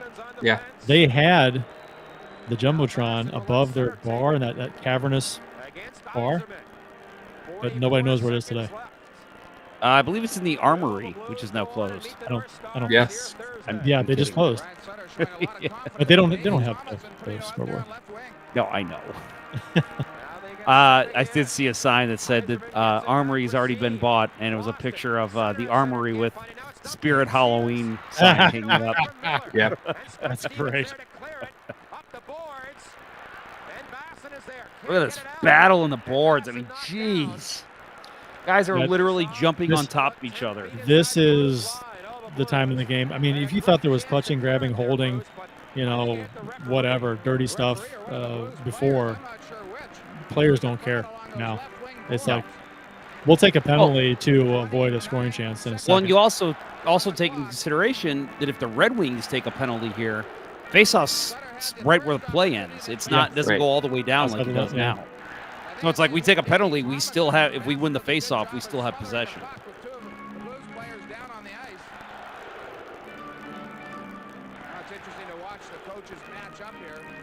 Is that Brian Murray or Terry Murray? I think it's Brian Murray. Great question. Let me look.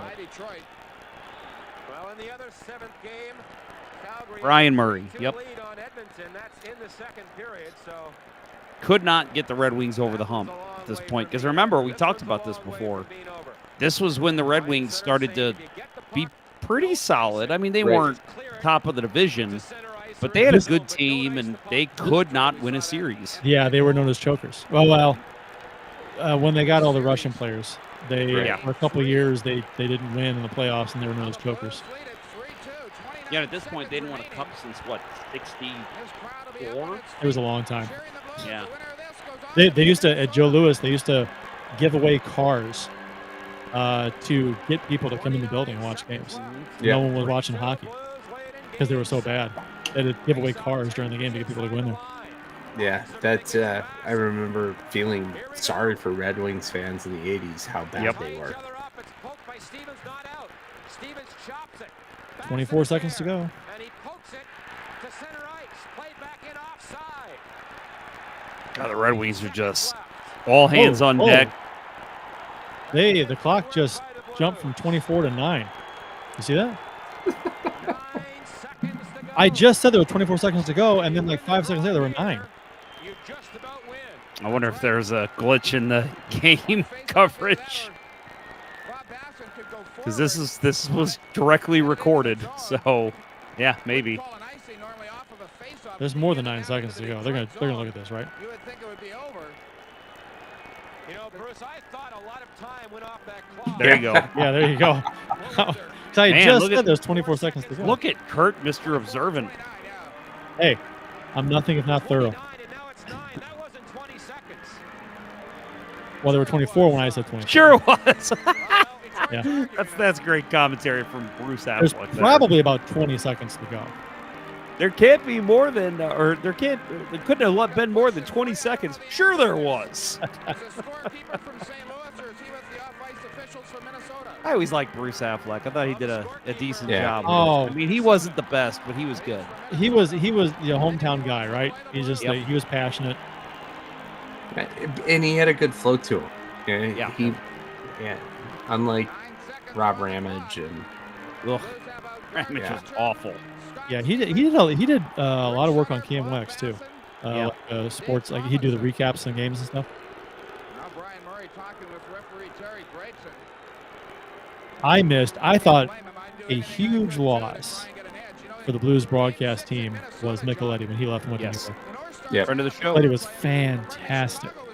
Yep.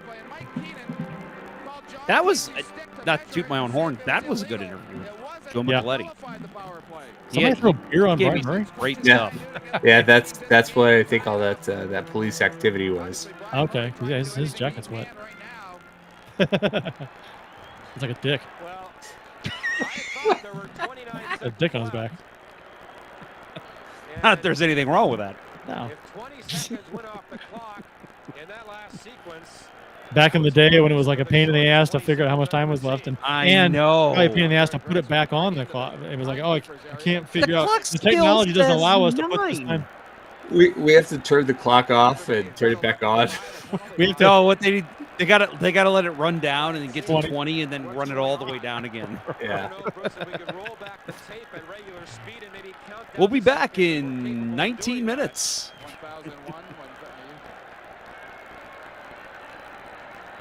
I think they ended up putting too much time back on the clock here.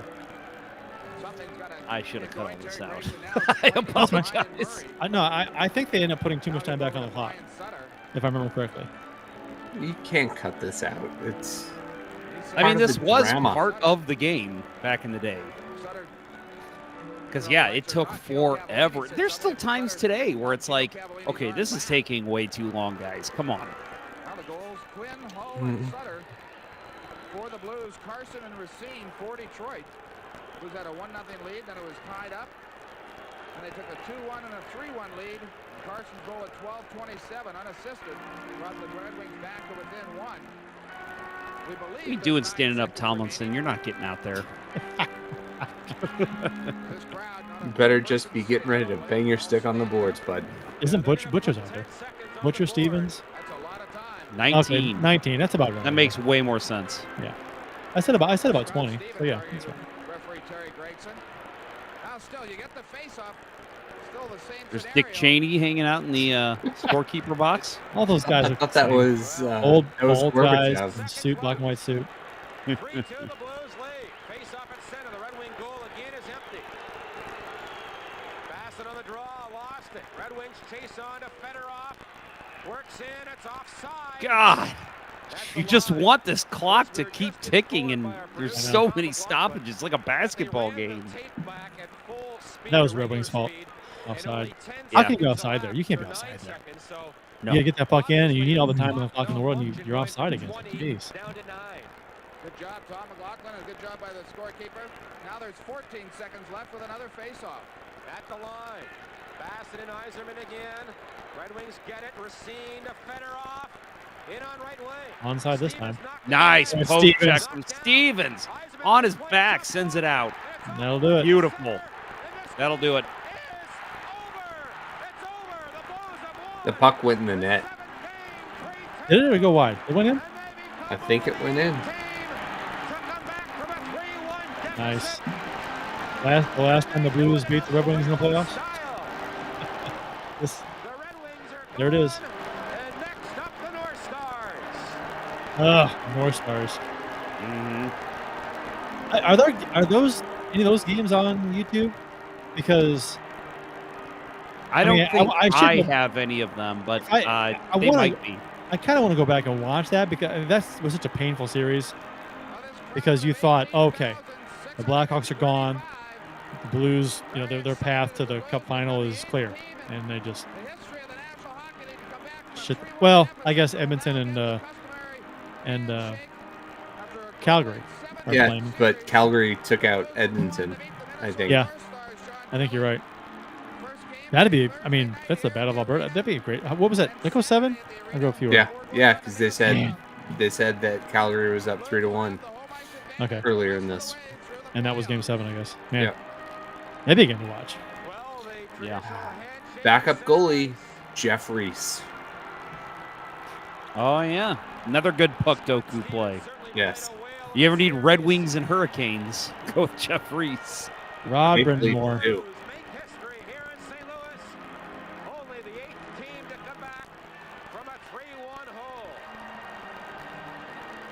That triumphant. Yeah. And would the Devils have they developed Brodeur, right? They didn't trade for him. So would they have kept Brodeur if they had Joseph? Yeah. Would they have traded him as a prospect? Maybe the Blues would have had Brodeur for longer. Yeah. Or Brodeur doesn't get his shot. That would be nuts. But we would never have known. Fucking Judge Houston. Dick. Edward J. That's a good camera angle. Paul skating off with it. Man, if you'd never sat in the gondolas at the end of the arena up high, where they you haven't lived. swung? You haven't lived until you were up there when the arena was rocking and that those things were swaying back and forth on those cables. Ugh. I feel sorry for people that didn't get to experience the arena. I really do. That was an incredible. It was a shithole, but to experience it was incredible. They're so loud, and the steepness of the stands, which is it's against fire codes now. You can't do that. So no, and so the fans were kind of more on top of the ice. It's just, it had a comfy vibe, and you were on the ice almost. It's fantastic. Good stuff. Yep, that was fun. We hope you all enjoyed it as much as we enjoyed bringing it to you. There we go. Thank you, Kurt. Yep. Yeah, so some notes from after. So what happened next? We did the how'd we get here? What happened next? The Blues went on to play the Minnesota North Stars, who squeaked into the playoffs with a measly 27, 39, and 14 record for 68 points.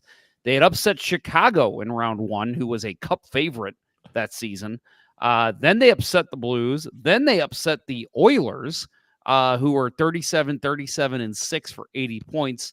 Not a great record, but they were the Oilers of the early 90s, who were a good team.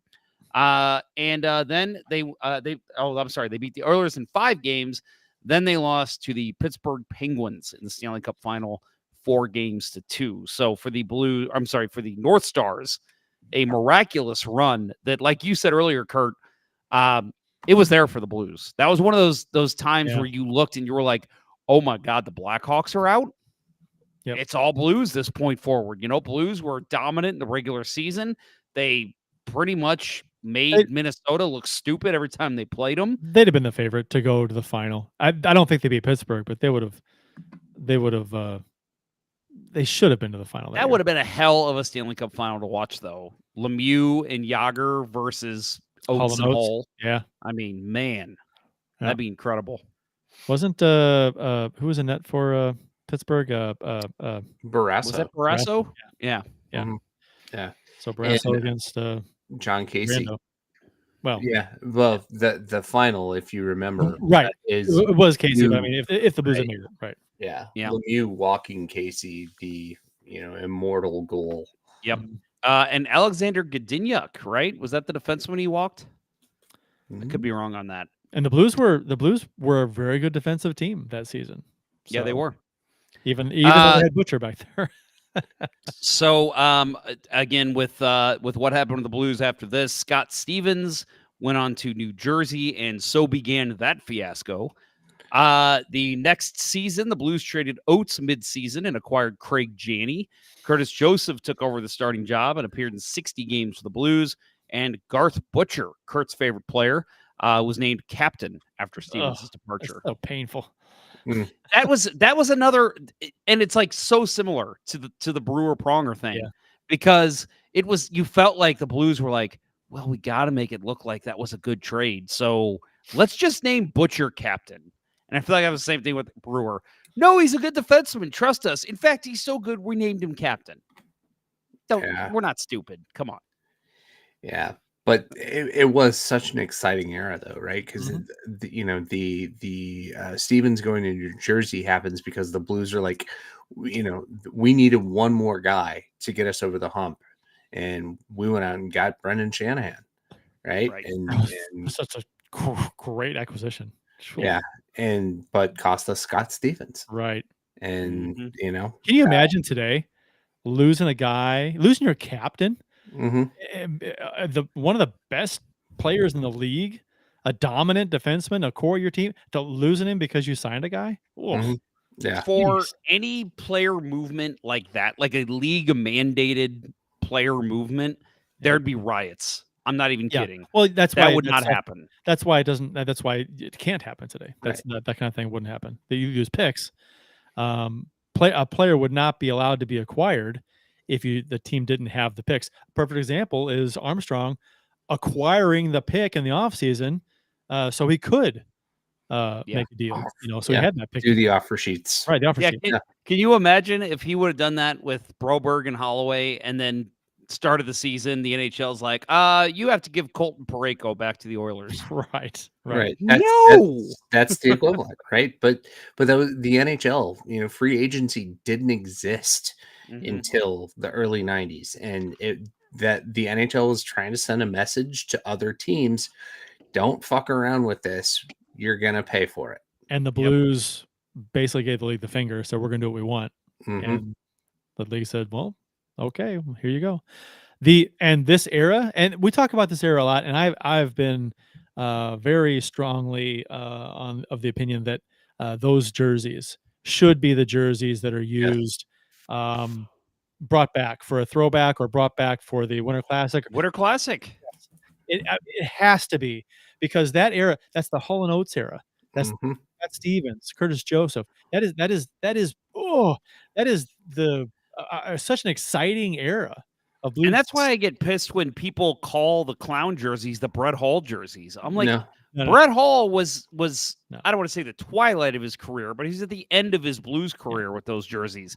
He is known for the jerseys they wore in this game. Right. I agree. And this is the jersey. Any other recommendation for a jersey for the Winter Classic is wrong. the Blues arguing over the top. No, not that one. Right. This era. That was right? the Ruth Ornest jersey, right? Yes. Oh, right. those. No, not. Yeah, I'm sorry that you meant the arch with the Dave Checketts one. Dave Checketts. No. Now that one I would love to see eventually, but I think we need to get this jersey first. I think that would be great. I wouldn't mind seeing a white version of the circle, the arch circle jersey. Yeah. Third. That always needed to happen. Yeah. It'll happen at some point. Yeah, eventually, but not. I don't. It can be down the road a ways. That's fine. Right. Get some more separation. We need the late '80s, early '90s jerseys that we Yes. just saw. And if they don't use those for the Winter Classic, it's a fail. I don't care what it is. I don't care what they bring back. It's a fail. At this point, with the jerseys they've brought back, this is the one you have to bring back now. Yep. Yep. I mean, I would love it, and I know I've said this a million times on the show. Bring back the blue version of that and have the Blackhawks wear a red one. Go red versus blue in that game. I think that'd be awesome. And watching on black and white TV. Well, that's a bad idea. Well, that'll do it for our Mystery Hockey Theater. We hope you all enjoyed it. I know we did. That was a fun game to watch. For me, it's funny because we watched the other Mystery Hockey Theater we did this summer was the famous other Game 7 between the Blues and Red Wings. Yeah. And that one, when I was watching it with you guys, it was bringing back all these feels. For me, there's a little bit of that, but for me, I was 5, almost 6 when this game was played. So I remembered the Brett Hall goal, the breakaway goal, because like you said, Kurt, I think it's mostly because we see that still today in Blues highlight packages. And I remember Riendo making some nice saves here and there. But for me, I didn't remember this game too much. So be able to sit here and watch it again and be like, oh, I kind of remember a glimpse of this. That was kind of cool. I was 17 for this game. Yeah, by the way, late comment here on this, but Kurt just celebrated a birthday. Happy birthday, buddy. 50. 50. I can't believe you're 50. It's a significant milestone. Yep. Isn't it weird that it's an arbitrary number? Just because it's divisible by 10, it makes it significant. It's kind of strange. So I just realized this too. You just turned 50. This was episode 50 of season 13. Oh. How about that? How about that? Happy about birthday that? episode. Yeah. No. No, that's great. And hey, you know what? Real quick before we actually, you know what? Let's do this real quick. I'll get to your pickleball thing in a minute. Because I do want you to we can mention it. I think it's important. Next up for the Blues, the current Blues, not the 1991 Blues. We've got preseason. So Saturday they play in Chicago. I'm sorry, in St. Louis against Chicago. Tuesday versus Columbus, Thursday versus Dallas. And then again, I mentioned that Saturday game that no one's going to see unless you live in Wichita. They're going to play Chicago to end the preseason. And then Tuesday, the big one, October 8th, Seattle, 3:30 p.m. season opener. How exciting. What day is that? Does that make sense to anybody? What day of the week is that? It's a freaking Tuesday. Yeah, it makes zero sense. It's not a Cardinal game. It's a hockey game. I don't get it. I'm not happy with it, honestly. It's dumb. It's a Tuesday, so I'll be working from home so I can watch it, but I feel for those who have to work that day. I'll be working from home too, but working from home that day. I think a lot of St. Louis is going to be working from home that day. So stupid. Yeah, I don't understand it, but either way, and I feel for people in Seattle, it's even earlier for them. It's 1:30 start for them. Take a late lunch and that's it. Absolutely stupid. Doesn't make any sense to me. They've never done this before. Whatever. And then real quick, I didn't put this in the notes, guys, but I saw this right before the show. Did you guys see what John Tortorella did for the Gaudreau family? I did not. No. So he invited their father out to training camp. I did see that. Yeah. And he worked with the players and worked with the Flyers players, the young players especially. And I just thought that was so fucking cool. Say what you want about Tortorella as a head coach. As a man, he's a genuine human being. And I thought that was really cool to see him reach out to the Gaudreau family and do that. You heard that his wife, after he passed away, you heard that his wife found out she was pregnant. Yeah. That's awful. It's like awful. A dagger, like salt in the wound, and the dagger. It's like, oh God. That one. So that was one of those that I was reading, like, because it was. I think she said it at or after the memorial, and like I was reading about it, and then I saw that, and it just hit me, and I stopped what I was doing, and I sat here for like 5 minutes. Was like, oh my God. Like, Mhm. how awful! It's a gut punch. The whole thing is just the whole hockey world is a gut punch, right? Did you guys put your sticks out? No, I did not. I saw you did. I saw you did. but- Yeah. I did not. I wasn't home. I was like gone. I don't know. I kind of enjoy that. I mean, it sounds bad, but I like that the hockey community supports each other and does that. Poor wording, my bad. We have our thing. Yeah, I like that. I think that's a cool thing that we've started doing. All right, so we will close up, but first, like I said, Kurt, you had some exciting news about your pickleball playing. Let's hear about it and how people can support it. Well, I recently became a brand ambassador for 60 pickleball. So it's 60pickleball.com, spelled out, no letters, no numbers. But yeah, so with the promo code CPrice10, CPrice10, you get 10% off at 60pickleball.com with my promo code. And so that's and they're a very innovative company. They're pretty young. They're only about 2 years old, but they put out some of the best stuff, some of the best paddles and equipment. So if you play and you are a 60 fan or you're interested, shoot me an email or something, and I can answer some questions, or just use the promo code CPrice10 and get yourself a discount. What's your email? Price12@gmail.com. That's fine. Yeah. There you go. So I have to ask, do you wear numbers on your pickleball shirts? No. Well, we in team league, I had numbers. We had when I was part of the team league over the summer. I was 12. And say you couldn't negotiate a 12% discount. That's what I was going to suggest too. That would have been awesome. Yeah, that'd have been cool. No, I don't have.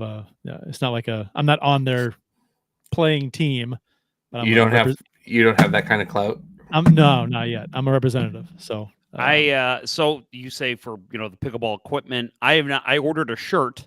You say it's just a nice fabric. It's a good workout shirt. I don't play pickleball.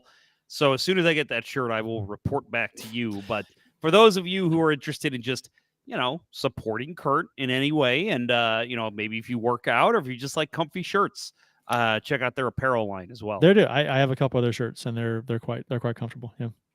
Cool. Wicking, wicking, a little stretchy. Yeah. They're nice. Very cool. Well, is that it, boys? We got anything else? That's nothing else from this chair.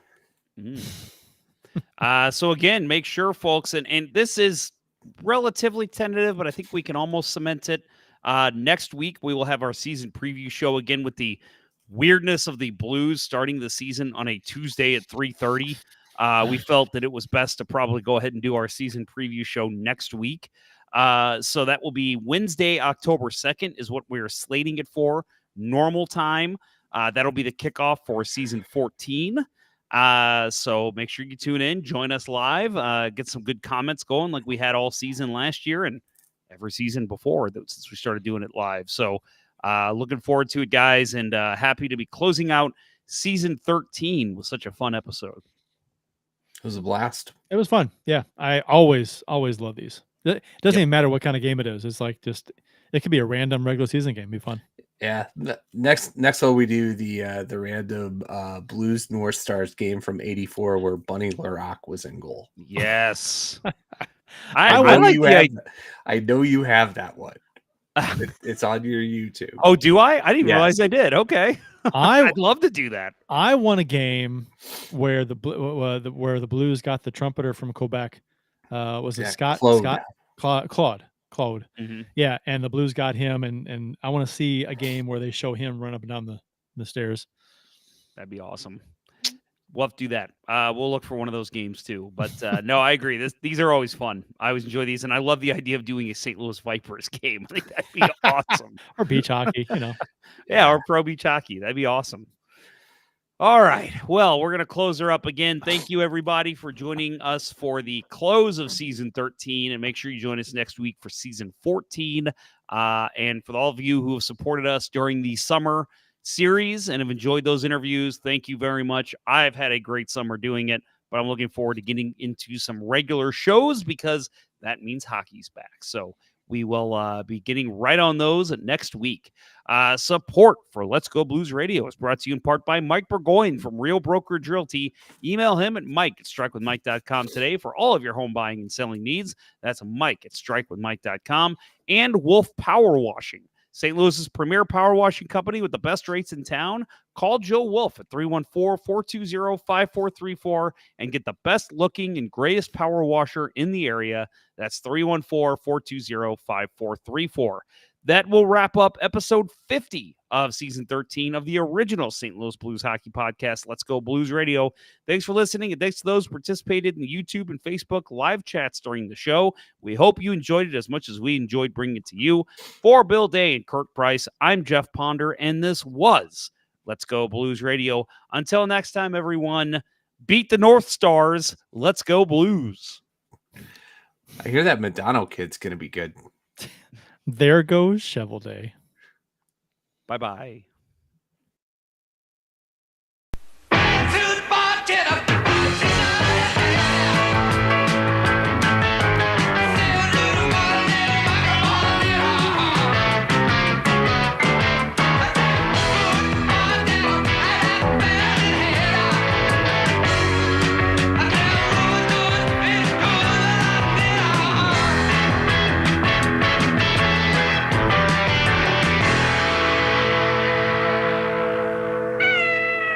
Sit, Ubu, sit. Good dog.